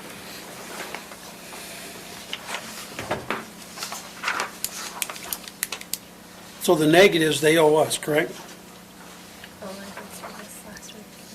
You want a Or is it copy? just the opposite? I got an extra. The negatives, they owe us, the positives, we owe them, Correct. Yeah. okay? So 1, 2, 3. And do you all have this one, or do you want me to photocopy the full list? Yes, please.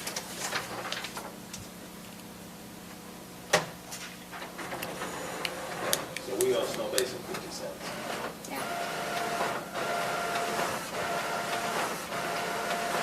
If you have it, I'll drop it by to Davy Ratchford on my way. Let a check for that one. Cents out of my wallet. Clear that debt. I just took all the change out of my pocket, so $600 I can't help it. But I might have some in my truck. As long as we address the two different situations, I'm okay. I just don't think we should, I don't think we can write off what we owe them. Yeah, I think in that case, the proposal might be to just send them a check. Yeah, get them We can paid off. locate them, and if we can't locate them, then we send it to the state. And But I looking don't at know these- what, so with respect to people that, Yeah, the take I got from the auditors was positive or negative, we could just write it off, because they could have come and asked for it and they haven't. I don't think state law allows that, though, with the unclaimed properties law. But I think you need to do some double check. Yeah. And so I would suggest that we will, property, or monies that are owed by the county to an individual or a company, we will handle through the state process. Well, See, and that's not true, because I asked Gina for mine. Yeah. Good thing we identified this. I asked Gina for mine. Roland got his 1,500 this week. Gina. Yeah. somebody from your former life. so let's take yours for example. Why was yours on here? Was it a performance bond of some kind? This is a performance bond for a water line. And then once it was completed, you just didn't receive the refund? Correct. So is there a reason, have we addressed that in terms of our That's why we do it on a So- procedure? case-by-case basis. So in the past, they Well, would have to that's- request it? Is that- that, right, what was the procedure in the past? Did they have to request it, or we should have noticed it, or? So a great example is East Canyon Reservoir water tank. Mm-hmm. They had to put in seating around their water tank. They posted a bond for that. The one inspection, follow-up inspection that happened a year after it was approved was denied because the seating hadn't taken fully yet. And there were some weeds in there. That's all we had.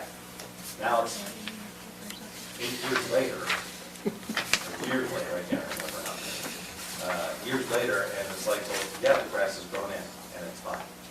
So that one, I think, we will come back with specific recommendations and report that, yes, that, whatever amount of money it was, $1,500 or whatever, will be refunded to that entity. Or it will pay for their advertising for their So TV basically, we program. have, With bonds, we have, if I they know. posted it specifically, we have to give it back. Dang it. yeah, as long as they satisfied the conditions for the release of Yeah. the funds. But I mean, we dropped the ball, they dropped the ball, Okay. So there is a procedure for them to have come in. They could have requested the second inspection, the inspection could have been performed, and then they could have said, we satisfied it, we want our revegetation bond back. Correct. Okay, so we have a procedure in place, it's just that they didn't follow it. Correct. So on these larger amounts, you're going to investigate and come back with a specific recommendation for each. Case by case basis. Okay. And if it's a write-off, that's where we're going to try and address it without having to come back to council. So, but, Find the person and send them the check or whatever. so to be specific of what we have to do for the response to the state auditor, that we have to please submit a corrective action plan to our office via state auditor.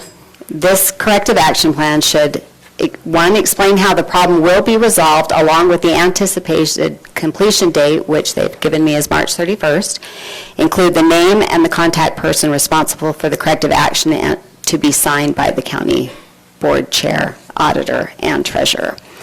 So we are past our date on it. So if we give them a policy and the ability for the audit committee to write the plan signed by the chair to go back, we need to prove the concept of what we're okay with them doing and then write that accordingly. We got an email on February 5th from Aaron, and his after wording is, both the time was spent on the status of the trust accounts with Lance, the department head, where it was determined the ongoing time and effort spent, and will continue to be, make sure that the QuickBook Trust account subledger used by the planning department is cleaned up so that only well-supported accounts remain. The remaining accounts that are recommended for write-off and any other true-up journal entries will be given to Stacy for entry into Cassell. As the QuickBook file is the subledger and contains clear detail for the accounts, this record should be the data to agree to, not the information in Cassell, so both the subledger and the general ledgers agree. So That's yeah. what. The biggest part of this is that that QuickBooks will remain the subledger, and the subledger will be reconciled to the general ledger. So whatever it comes up is determined by the Planning Commission is then reconciled with what Stacy has in the general ledger. It's that reconciliation portion that has been missing. So you have the new procedures as written. I don't think we need to be quite that specific, but I just handed them to you. Lance assures me that the March 31st date, and Stacy agrees, for we can be completed by that March 31st date. And since the reconciliation happens in the audit, in the clerk's office, the responsible person would be Stacy.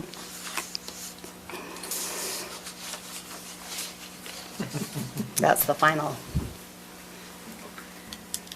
I can put both of you on there if you'd like. So what you need now is basically for us to say we're fine with this procedure. Yeah, for whatever that procedure is. If you're not comfortable with plus or minus 600, then let's decide what that is on a writing off, and that, give that direction so that we can write it into I'm policy. comfortable with that on what they owe, what they owe us. I'm not comfortable on that with what we owe them until we find out what the state unclaimed property laws say. But just so you know, that actually came from the state. I made a phone call. Okay. One call, that's With all. all due respect, Stacy, I don't care. If the state law says that unclaimed property has to go to a certain thing, then I think we need to follow that. If it doesn't include this, then we can have that discussion. But I'm only asking that we follow state law. Regardless of what somebody at the state told you, regardless of what your accountant told you, I don't care. I would like us to verify that state law says we can do this, and if they say we can, then we can have that discussion. So how would we verify that? Is that something we want to ask? I think we have Jan look into that Okay. and have him and Lance work on it. Okay. I don't think he's feeling very well tonight, but Jan, did you hear that? I was eavesdropping, yes. Okay. That's not eavesdropping, you're part of this conversation. If we can just verify that, and then, I was pretty sure we had verified it from the Utah State Tax Commission, haven't we? State auditor's office. You've verified that that does not fall under state law, That's unclaimed properties. That's information I have from our county clerk auditor. And your county clerk auditor asked that question? She did. Okay. I would like something She from, talked to Seth. I would like something from the state in writing that says we have addressed this unclaimed property rights from that standpoint. I guess we can ask Seth. I know she's made about 4 phone calls to try and solve this because it's. I'm only one person. If these 6 want to take these people money and write it off, that's up to them. I just would like to see something from the state that says we can do this. That No, says you're taking unclaimed money property law that does we not owe them? cover this. I'm saying the money we owe them, yes. If they owe us and we want to write it off, that's up to us. I don't care. Correct. That's our. But if we owe them, I We just need want to to pay make sure them. the unclaimed property law does not come into play here. So I think So we there's read a over couple the of ways to pulpit verify that. or One would the be with microphone, who something it from is, Seth and Overson in writing that indicates that, and/or a reference to the state statute. I would like a reference to the state statute, yes, please. My understanding too, this is fairly time sensitive. I didn't hear all of your discussion, but we're talking about 2018, aren't we? 2018. Yes. So the whole reason that they're taking over our audit is because we've not completed 2018 and now we're running the same thing with 2019. So my understanding is they're trying to teach us to get together, make decisions, move forward. So I'm not saying we don't answer that question, but at some point we've got to get in a rush or we're going to be in trouble. I don't disagree. So I think we if can, put it off 2 weeks, I think that's a huge problem. yeah, and I agree with that. I think we can define our policy and how we're moving forward and still answer the question of whether or not we can pay these people and So they're owed. really, it would We be could approve this writing off. procedure subject to confirmation that it's compliant with state Yeah. law. Perfect. We can email Seth in the morning to verify that, and we'll send you the email. And if you vote on it today pending that, we can move it along. Yeah. Keep everyone happy, that's good. That sounds good to me. Great. I'll second that. That's our The motion. motion made by the, okay, so, the motion as it, do you want to attempt it? You want me to attempt it? Go ahead. So, Chair, I would make the motion that the council approve a policy to be written by the audit committee and submitted to the state auditor in their corrective action plan with the following guidelines.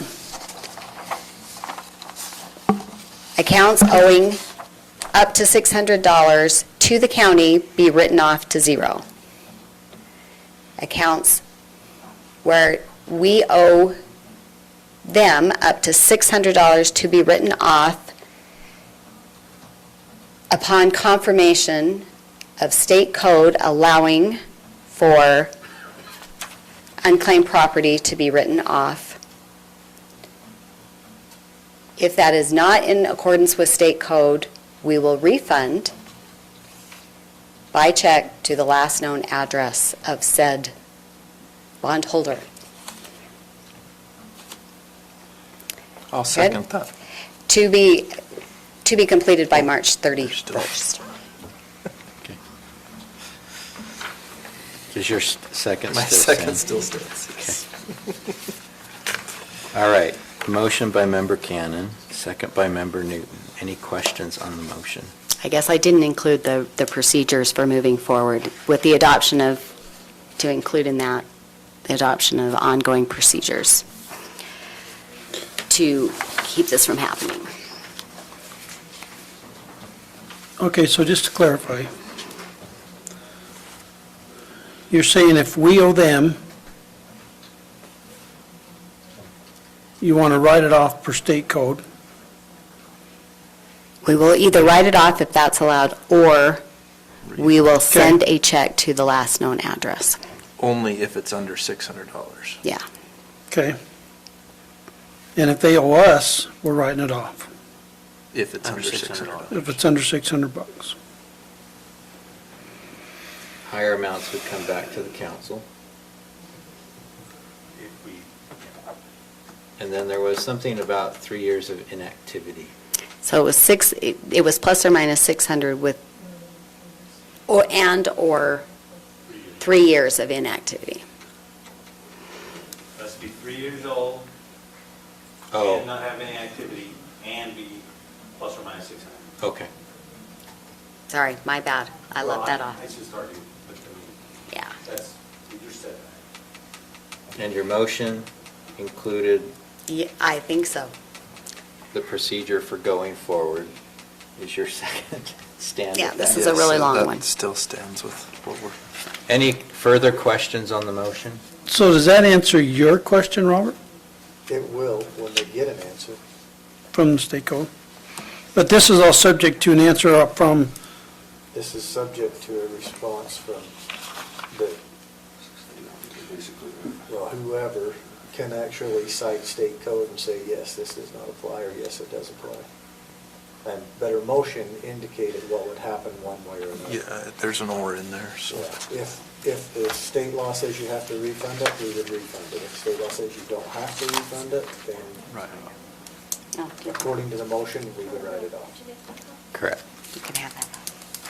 I'll still have that. Any further questions on the motion? All in favor? Aye. Any opposed? nay. I think regardless what it is, we have to pay him back, but that's my opinion. You would think they'd come looking for this sooner than 3 You years, look at but 2013, they I probably mean- don't even remember that they had it, but I. Is it Jeff Campos on that $2,500? Yeah, probably. I Yeah. know that's one. there you go. I figure if they didn't know. Okay. For the next agenda item, does everyone want a Okay. copy of the non-audit procedures for this discussion? Okay, so we're on to agenda item number 6, discussion decision on consideration of recommendations for accountant, fee accountant. Yeah, so I will go ahead and print this so everyone has it.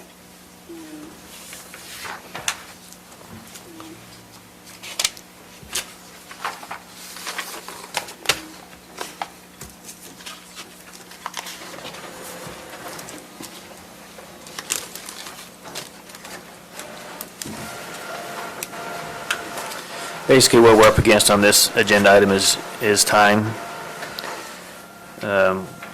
We need to find an approved vendor who has the time available to do this work for us. And what we found is that this time of year, CPA firms don't have a lot of extra time. Oh, So as we just. I've seen that. Yeah, so as we discussed last time, we concentrated on those in our area. There were 4 that I've reached out to and heard back from. There is only one of those, so I reached out to Apex, B2A, Carver, Florek and James, Litz and Co. I have Wiggins and Company on here. I might have left a message for them, but didn't hear back, so. Who'd you say? Apex? Apex. Apex, B2A, Carver, Florek and James, and Litz and Co. and Company. So of those 3, there is only one that has availability between now and June. And that is because of their business structure, their busy season is the second half of the year based on their clients. So anyone who is a firm that has tax, they don't have the ability to get us in until at least April. The earliest I got was April 30th, which would push us back for a 3rd year for late financial reporting to the state. Which was the one that said they could do it? Carver, Florek, and James. / Lund. So Jason Lund is the new Florek, but they haven't changed the name. So he is a partner, and he would be the primary. Jason Lund at Carver, Florek, and James. So I noticed they don't have a cost for bookkeeping or compliance reporting. Is that because they don't offer it, or is that just? They offer it, but he says for what, and I went through with him what we are looking for in the preparation of financial statements, but also in the design of an accounting system with the expertise in Cassell in creating the dual control procedures and structuring a system to comply with generally accepted accounting principle. So they, in all 4 cases that I'd reached out to, that is not bookkeeping or compliance reporting. I tried to get them to say that was compliance reporting, because that's basically what we're doing, but they wouldn't agree. All 4 said that cost is the financial statement preparation cost for what we're talking, billed per We're just looking hourly. at the financial statement prepreparation. No, we're paying actually, $100 an hour is what she's saying, regardless yeah, of. regardless of what they do. 125. 125. Oh, sorry, 125. Yeah, 125. Wrong line. Yeah. The 125, the 95, the 100, so we ranged, but the only one with availability to do this is 125. So the recommendation of the audit committee was based on the time constraints that we're looking at. Carver, Floric, and James was the recommendation.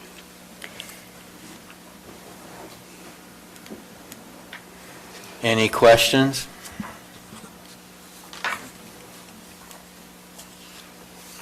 Okay. As long as nobody has somebody in mind that they think is just as qualified, that's That- not on the list, but Yeah. Yeah, but one of the, if they're not on the list, then we have additional time constraints, because then I think we have to put it out Yeah. to bid, whereas this is state approved, and we are already really tight on our time frame. So.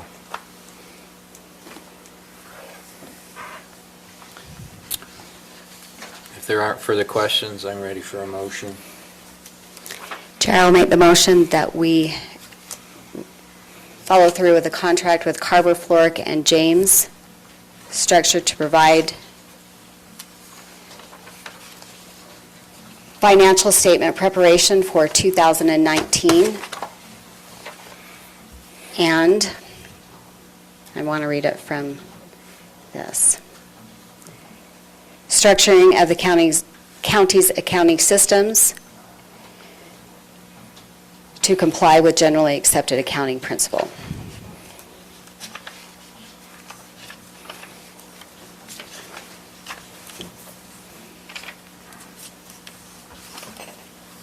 Is there a second for Member Cannon's motion? I'll second. Chair, I've got a question. How do we control the cost on this? Where with an RFP, we would get responses back saying we're anticipating this many hours, this price, and we have an idea of how much to budget for that. With this, because of the situation, I'm not saying because of how we're doing, I'm saying because of the situation, we're trying to rush it, this is what we have. Without having that RFP, how do we control this price so that it's just not open-ended and they can spend as many hours as they want at this amount? I think you can answer this if you'd like, but my only thought on that is a close definition of the scope of the work in the engagement letter or contract. Yeah.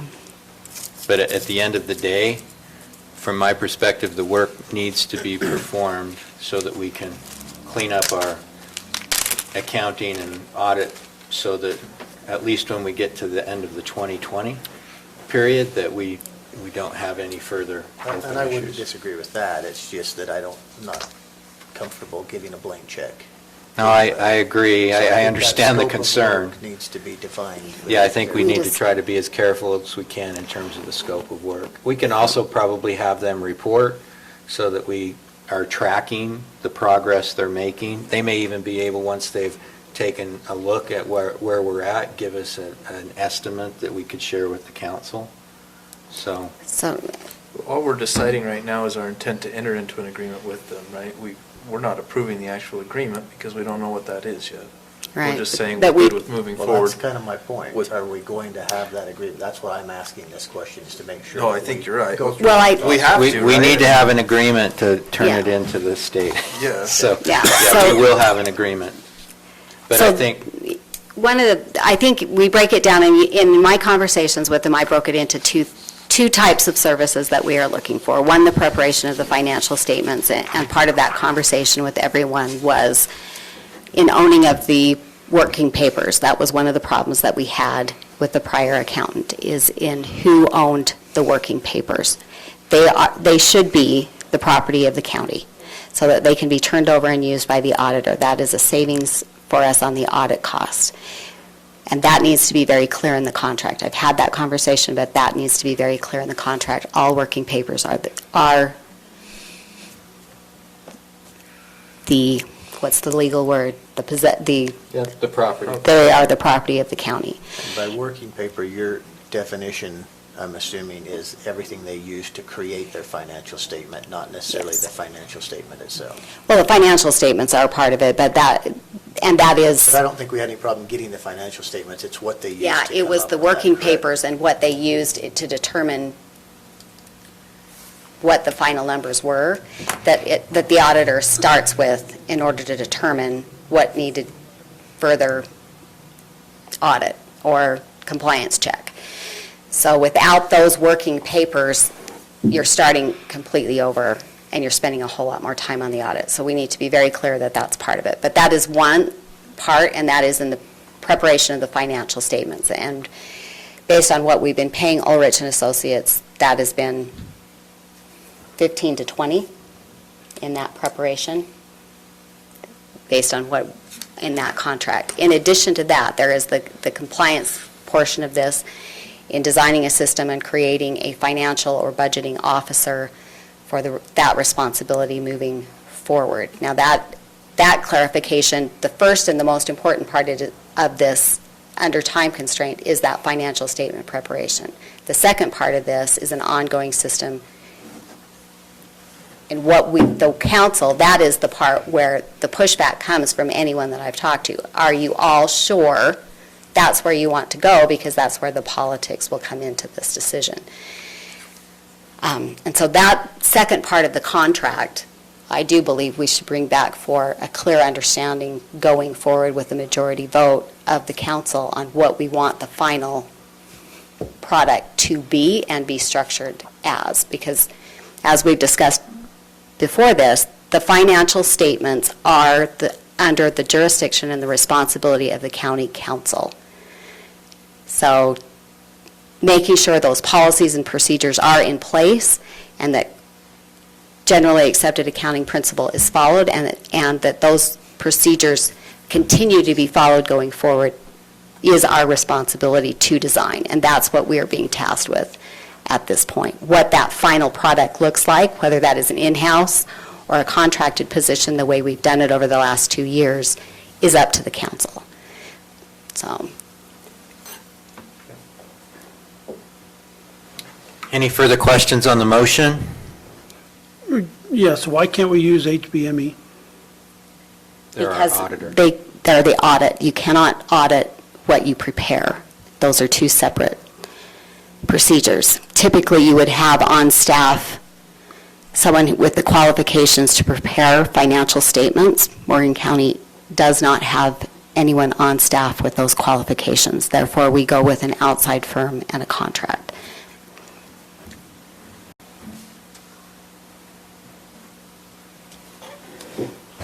Any further question on that, Roland? No, I'm good. I'm just trying to find out the stuff I'd read on this, so go ahead. I'm good. Any further questions? All in favor? Aye. Aye. Any opposed? Nay.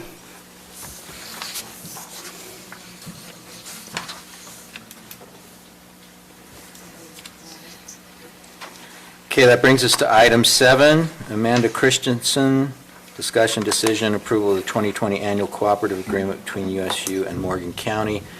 Amanda is probably not here. Was she here last week? No. So can I ask a question? Sure. You put the last two items, this item, Lance's fencing item, all on the agenda for revotes.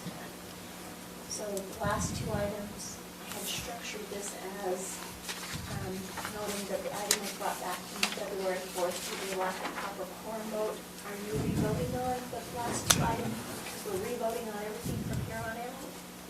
I'm a little confused. Yes, I think we will revote on each of the items. So are we going backwards and revoting on the previous two? We did We did take new revote. votes on both of them. Yeah, we rediscussed and voted.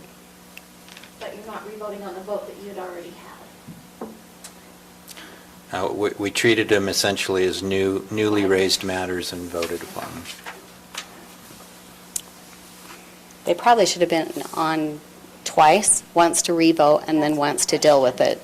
But technically, we did it all in one.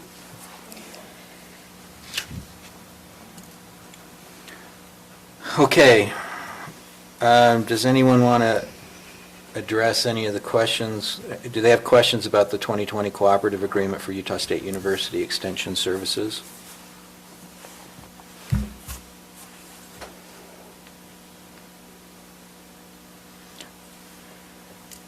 Jan, I think I'd asked you last meeting whether or not this had been reviewed, and you indicated that it had. It has, and I think it's the copy of what we've used in years past, and it's worked for both sides. As long as you're fighting with the dollar amount. You had asked me to verify budget amounts was correct. So the form of the contract is in a form approved by the county attorney. It's consistent with our past agreement, and the operating budget proposed in paragraph 5 is consistent with the budget that we approved. Correct? Correct. Okay. I'm ready for a motion. Chair will make a motion that we approve the 2020 annual cooperative agreement between USU and Morgan County. Second? Motion by Member Valentine, second by Member Haslam. Any questions on the motion? All in favor? Aye. Aye. Any opposed? Okay, item 8. This again is redoing one from the last meeting. Discussion, public hearing, decision on the fencing ordinance, a proposed amendment to MCC 8-2 and 812-42, amending livestock fencing regulations in order to require fencing out of livestock around new development and in other situations. Lance. Sure, just, you can address it briefly, or we can open it up to questions. What's the preference of the council? I heard the presentation Yeah, we've already Yeah. gone over. I heard it, I read the Big plans, material but- last, I didn't hear it. I I'm read good, the I just material. got one request, but I'm good. Okay, you, go ahead and Well, ask a that question. had to do with Lance and I talked about on the way down to the CBG grant. I would like to have him address how we deal with open range. I mean, we talked about that, it's a huge issue. I mean, this is addressing our subdivisions and tearing down fences that were already there. So I'm okay with this. I would just like to have him figure out how we're going to address open range. So when these people are coming in and buying 1,500 acres that have been open range forever, and now all of a sudden, no, you can't put cows or livestock across, because the way it is right now, everybody grazes across everybody. But now we've got people coming in and buying sections and saying, sorry, I don't want them on here anymore. So, that puts a huge burden on the people that are up there still grazing. So I would like to figure out how to do something with open range and address open range. I have a question for you. Yeah. Wouldn't that range company agreement deal with that rather than a county ordinance? It seems to me this is a civil issue rather than a... Well, I'm looking at, like Lost Creek, you've got a lot of people that are starting to buy up these chunks of ground. Like Steve Peterson sold all his property that people's been grazing across. It's just been a gentleman's agreement forever. And now they come in and say, no, I don't want you to graze on there anymore. And so that's my only But I question, is understand, can we and I address can understand that? their frustration and everything, but I still wonder where that's not just a civil. Somebody speak up, tell me I'm way off. Well, Doesn't that get into the question of whether or not it still qualifies for greenbelt? Because once they say they don't want a grazing on it, they lose their qualifications for Well, I think you're greenbelt. talking about open grazing, where other people's cows graze across and back and forth on multiple owners' property, right? Correct. But that's Right, why but all if of a Deep property Creek is owner- still, all of Deep Creek is still considered, even in Deep Creek Estates, is still it being taxed at greenbelt. So unless you're, I think if you were refusing to let people graze across it, you're losing your greenbelt status. There's more. No, if you're refusing to graze or allow anybody to graze. So if you're putting your own animals on there, you're still grazing, you still qualify for greenbelt. You're talking about Steve Peterson's land sold, this guy's putting his own cows on it, but he doesn't want the neighbor's cows anymore. How do we address that? Yeah, if that's, But- I mean, but and it's Lance still and being I talked grazed. about it, it's a huge bucket. I'm just asking, Well, and obviously, how do we address? yeah, if anything. so this ordinance obviously doesn't address that. No. I tend to agree with Member Kilmer that that's likely going to be a civil issue between property owners. And frankly, if it's open range and permissive pursuant to a gentleman's agreement, I'm not sure that the party that's grazing across that property would have any continuing right to do so. And property owners are generally allowed to prevent people from utilizing their property in ways they don't approve. I mean, if you're wanting something to be done, it would take some research, I think, to figure out what the law is and what the requirements are. And the other thing is, just the fact that they've acquired property doesn't require any approval from us at all. So it really doesn't come in front of us in any way to regulate. So that's the other issue with open range grazing. It would almost be a Okay. debate on whether their agreement is binding, and the judge would have to rule on that, not us. Which would clearly be a civil matter. But to clarify, if I buy 1,500 acres and I say I don't want cows on there anymore, we are a fenced-in county. The people around there have to fence their animals in. It's not up to me, the new property owner, to fence them out. They don't have a right to trespass. That's immediately gone if I choose to do that. If I choose to enforce that, I'll say trespass of animals. So I just, to clarify county code. Right. Because it's not a subdivision or something, a development, it becomes fence in, where this allows it to be fence out. Right. New development has to put a perimeter fence. But agriculture is still But fence everything in. else is fenced in. You have to fence in and control your own animals. And that's your issue. Maybe we're is- looking at Okay, well, let's go on with this here. just the fence. Okay, any further questions for Lance? I suppose we need to reopen the public hearing. Make a motion to go into public hearing. I'll second the motion. All in favor? Aye. Aye. Come on. We're opening the public hearing on this matter. Any residents that would like to address the issue are invited to do so. Seeing none, I'll take a motion to close the public hearing. So moved. Okay, Member Newton, Second? second by Member Ballantyne. All in favor? Aye. Aye. Any further discussion on the proposed ordinance? I will say, I've given my comments previously with respect to the ordinance, and I appreciate the clarifications that the staff made and the Planning Commission made. I still disagree with it. Fundamentally, I think we are a fence-in county for a reason, and so I will be voting no. But I do appreciate the fact that they clarified it, because I think if we are going to have an ordinance, it's important for it to be clear. I'm gonna say something, and Lance and Debbie are not gonna like me. But I didn't envision it going this direction on the large agricultural units. You actually just opened this can up, so it's really your fault. I understood what we were doing with the subdivisions and the new development, but I think when we started this whole thing, I was more along the lines of anybody wanting to change the use of their land that has historically been used for one thing, that they would be, for example, if Mike Schultz didn't want any cows on that land anymore, he would fence them out, not force the others to fence them in now that that rule has changed. So in that aspect, I do have a concern with it. I guess what I'm saying is anytime somebody comes in and changes the use of the land as it's been prescribed, rather than putting that burden on the residents that, they didn't make the change, it's whoever's making the change, I would like to see them burden the cost, or at least somewhat. That's kind of the direction I would rather see it go. Yeah. Is that the Croydon property? Is that what you're referencing? I can't get used to it, sorry. I'm used to sitting there, and when you talk, I can hear you. It keeps coming from over here. So I keep looking out here to see who's talking to me.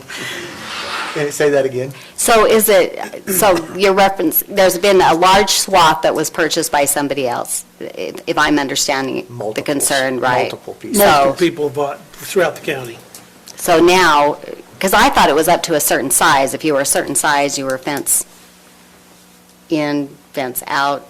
Now I'm confused. We just voted in Currently, I this. think it was all fence in, correct? It's all fenced, it's always been fenced.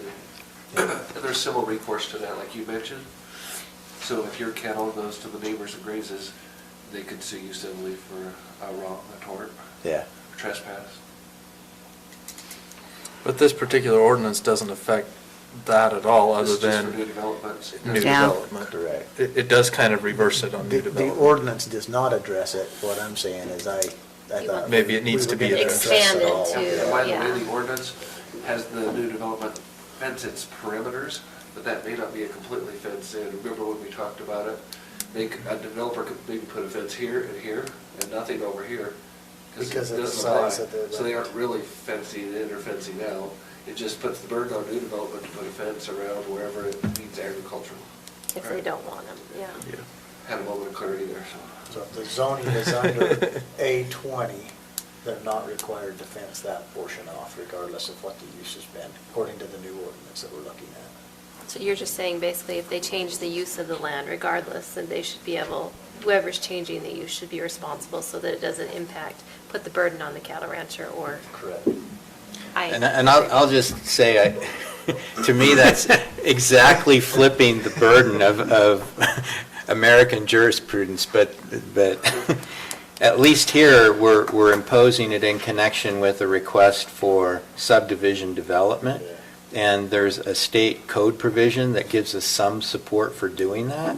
Otherwise, I'm like, people don't have continuing rights to trespass unless they arise under a very specific set of circumstances. And so while I'm sympathetic with the farmers in our community and ranchers in our community and the need to have the right to graze and finding leases to graze and so forth, that's the way it should be done, pursuant to a lease agreement where they come in, they have permission, and they graze their animals on it. And this is just simply saying, and particularly if we went that further direction, it's just somebody bought property and therefore decides they don't want to allow the trespass any longer, we're saying, well, then you got to fence them out. And to me, that's just flipping things on its head in terms of American law. But that's not what this particular ordinance is doing. So This is why this has been a recurring topic for 6 years, because it's complicated. Well, I guess the underlying point is preserving the heritage. I mean, helping the cattle ranchers preserve what they've done for hundreds of years, and without some sort of help, then it becomes a dying thing, right? Because they can't keep up with it. So I guess I see what you're saying. except they were supposed to be fencing in their animals this entire time, right? Under Well, our what ordinance, we're talking about- unless they had permission. Well, yeah, but. There's a lot of grazing, what do you call it, range companies in the Right. county, where people just said, we're just going to, our boundaries still remain the same, but we're just going to let everybody graze. Somebody comes and buys, let's just take Line Creek for an example. That place is filled with 10, 20, 40 acre plots, hundreds of them, whatever, 50 of them. Somebody comes in and buys that 20 acre piece in the middle. Makes it and very difficult to Orders enforce. 5 or 6 people, now all of a sudden, well, I don't want to be part of that agreement. And since they just all agreed to do it, now they've got to, all these different people got to come in and build a fence right there just in case their animal might go that direction so that they don't get sued, like Jan said. That's where I'm saying, and I can't imagine that there isn't case law out there somewhere with the west the way it was, where it was once all open range, and then fencing came in and there was lawsuit after lawsuit after lawsuit for 100 years or more. I can't imagine there's not case law that answers these questions for us. Well, there are think we rights that described ripen several into last actual time. rights depending on the circumstances. It's just that in order to enforce those rights, somebody needs to go to court and say, no, I have this right. This isn't with respect to range, use of the range, but with respect to access. You know, you can have a prescriptive right that develops with respect to ingress and egress. I don't know if they have it with respect to cattle and range rights. Except that prescriptive is usually adverse, and if there's been an agreement for people to do it. So, again, I appreciate the changes in the ordinance, and I think the clarifications were helpful. Well, since Sarah made the joke earlier, I'm going to tell you that this reminds me of a documentary I once watched called Silverado, where they were going over this very issue. Yeah. So Okay. in that one, they actually hired a lawman to go out. No, kidding. But this reminds me of a movie we've been having. So I'm ready for a motion. Case law out there. Silverado, that's where it was. If there's not case law, there were bullets. That's the way the West Or was. justice. One way.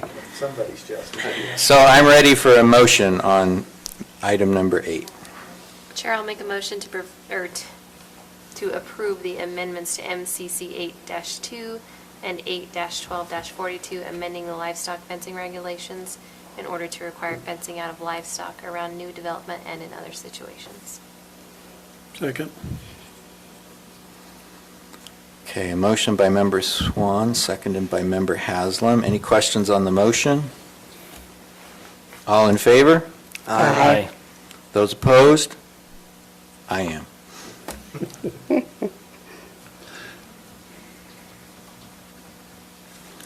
Okay, items 9 and 10 have been removed from the agenda, so we are now at item number 11. Mr. Haslam, discussion decision on the Recreation Board Still interlocal haven't agreement. made this up. Okay, so state law tells us that we have to, tells us how we are appointing.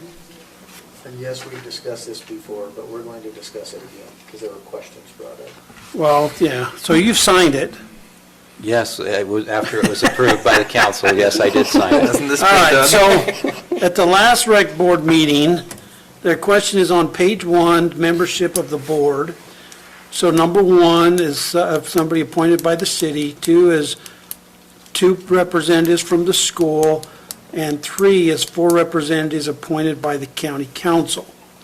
Okay, what the school board would like, because we're kind of in this together, they would like basically a gentleman's agreement that either one, those 2 are appointed by the board, which consists of 2 council, 2 city, or 2 county, 2 city, or 2 school and 1 city, or that they get to appoint one and we appoint the other. They're fine with either one. So if you remember our discussion, we talked about this, and we basically said that the board would recommend a couple of people. We didn't write that into the agreement. They want that written into the agreement. You're talking about the 2 at large? The 2 at The large. 2 at large. We basically said the board would recommend, kind of like the airport does and the Historical Society, they say we would like this person to be our new member. And we all kind of gave the nod, but we didn't write it in there. The school board would like it written in there. I don't know why they want things spelled out. Why can't we just, do off memory? So it's just a It's recommendation? worked for 50 years. So, yeah. Well, so what they would like the last sentence basically to be is that 2 of the members appointed at large be appointed by the board. Rather than the county council? Oh, so, Yeah. yeah, so I guess my issue with that was that because it's the county's recreation board, the county council is the one that's supposed to make the appointments, as opposed to the board itself. That's the way I read the law with respect to these districts. I don't have an issue with them making recommendations. Frankly, it's hard for us to get people to serve on boards and planning commissions and Correct, other yeah. things, and if they have a And this one's a recommendation county as to who it commissions. might be, I don't have any issue with that. I don't think they can self-appoint. So if we write it Correct. to be upon receiving and reviewing recommendations from the board, the council will appoint? Yeah. So, and when I presented this to the members that showed up that night, because we didn't even have a quorum, and we had to postpone this to last week when I was out of town and couldn't be there, I tried to explain that the law states that the county council is going to appoint all of you. What we're saying is the school district can send two, the city can send one, and the board can bring two, but essentially, the county council is going to ratify that as per state law. But we're saying, you tell us who we're going to ratify from your organization, you tell us who you're going to ratify, we're going to ratify from there. They don't like that, but I don't know that we can change that because of the fact that's the way the law is read. Well, correct, but they would just like to have a say in, okay, either the board saying to the county council, hey, these are the two that we would like to appoint at Yeah. large. As long as they understand that the county council has to ratify that, it's not just because they said so, it automatically happens, because that's what. Yeah, because that's consistent with the Airport Authority Board. They took recommendations, they published it, they had two people apply, they interviewed them, and they made a recommendation to the council as who should serve. And we followed the recommendation. We weren't obligated to, but we followed the recommendation. So I don't have any objection to people making the recommendation. I don't think we can bind ourselves to follow the recommendation. So could, You're already giving them a couple of people on the board, and then they're going to propose two at large. Are they trying to stack the voting? I don't know what their motive is. no, Well, I they're think they they're were just worried that looking, we were going to pick four, potential four council members, and they were only going to have two at the seat. And they want those members at large. they just want it to be It's your fair. ramp But it tax, says and at they- other than large, facilities, they are participating, and you're the ones in charge of the ramp tax. So I Yeah. thought you would partition that out by participation. That's why the city only has one, because they don't contribute anymore. So, and part of that going forward is even if you put the city on there, I think what qualifies the city to be on there? Is it based on use of facilities? Use of facilities, yes. So, because once you have Mountain Green Incorporate, then we're changing, We talked about that when we had Yeah. it last time. I think so we you have to define we have to why. treat all upcoming Yeah. incorporated cities the same. And, because we had talked originally about taking them off because it wouldn't be, but since we've now started using their facilities because we don't have enough facilities, then we feel it's prudent to give them a seat at the table since we're actually, and they provide the maintenance on those facilities, so. Well, but Someone that's would part of say- what the concern was that they expressed, is that they would, the maintenance of the facilities and full compensation based on the new collection of the ramp tax to pay for that. Now do they need to be fully compensated for the maintenance? The facilities are the public's, they're not the school boards. They're all of ours. Every one of those facilities is a taxpayer facility. But So- and that was the concern expressed, So for them to was, say, well, you're going to have to give us more money, it's like, we built them. Why would we give you more money? Yeah, there was a That's true. We've already paid directive for from it. the school board to explore an idea of charging recreation full price for the use of the facilities. That, I think, went away with this interlocal agreement. Now, I'm not even going to get into the threats that were made. Let's Yeah. settle this issue. yeah, so all they're asking is that, so the last sentence, it says, not less than two of the members appointed will be at-large residents recommended by the board. And I would say no. yeah, I would say after hearing recommendations the council. from the board, not less than two members of the appointed will be at large residents of the county. So they're welcome to make their recommendation. We don't have to follow We can encourage it, we can be delighted by it or disappointed by it, but we don't have to follow it. That's just my reading of the way the statutory And that's- scheme works. That's in your best interest as a county And- council. Yeah. And that's the way I read the law, and I'll give you an even deeper background. The original agreement, written some 30, 40 years ago, actually cited this code. That's where I found it when I wrote this new one, was off the original agreement from clear back in the early 80s or whatever it was. So it was written that way to follow that code. It's just, I think, over time, it got lax, and it was just everybody put your people in there. The board started appointing the at-large, and it never did come back. I think it's healthy if we understand exactly what's going on. That's a big organization, and I think the council or commission in the future needs to know what's happening with it at all times. And if this is our way of staying connected, I think we follow state law. So, great, Roland, what I would suggest, and I don't know if this will make them happy, it's at least a concession, I suppose, is that we add to the sentence at the beginning, after hearing recommendations from the board, so that we have to at least accept their recommendations for consideration. Then we will appoint 2 members at large from the county. That I think is reasonable, and I think it's consistent with what we've talked about in the intent. Yeah. So do you want to? Okay. And I think I'm some only one will be person, but- happy with that and some won't be, but if we can get a majority to be happy with that, we'll get our signature. Okay. And I'll try and help explain that. So explain, okay, so read that again. So it's at the beginning of the sentence, we'll just add after Here? hearing, Okay. the beginning of the last sentence in 3A3. After hearing recommendations from the board, comma, not less than, and then that's the sentence carries on. I'm ready to go there. Okay. right now. Okay? All right. All right, that brings us to item, number 12, which is a closed session.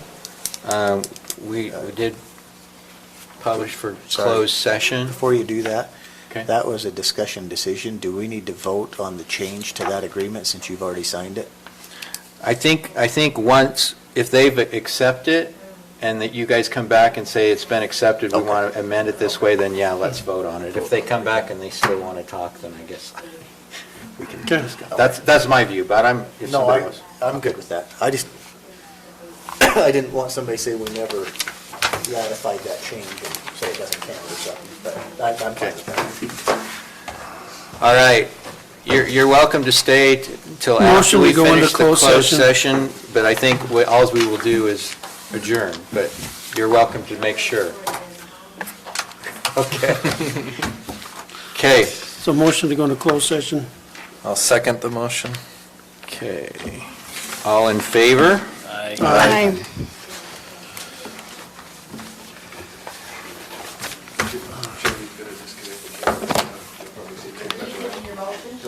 There it is. The reason to discuss potential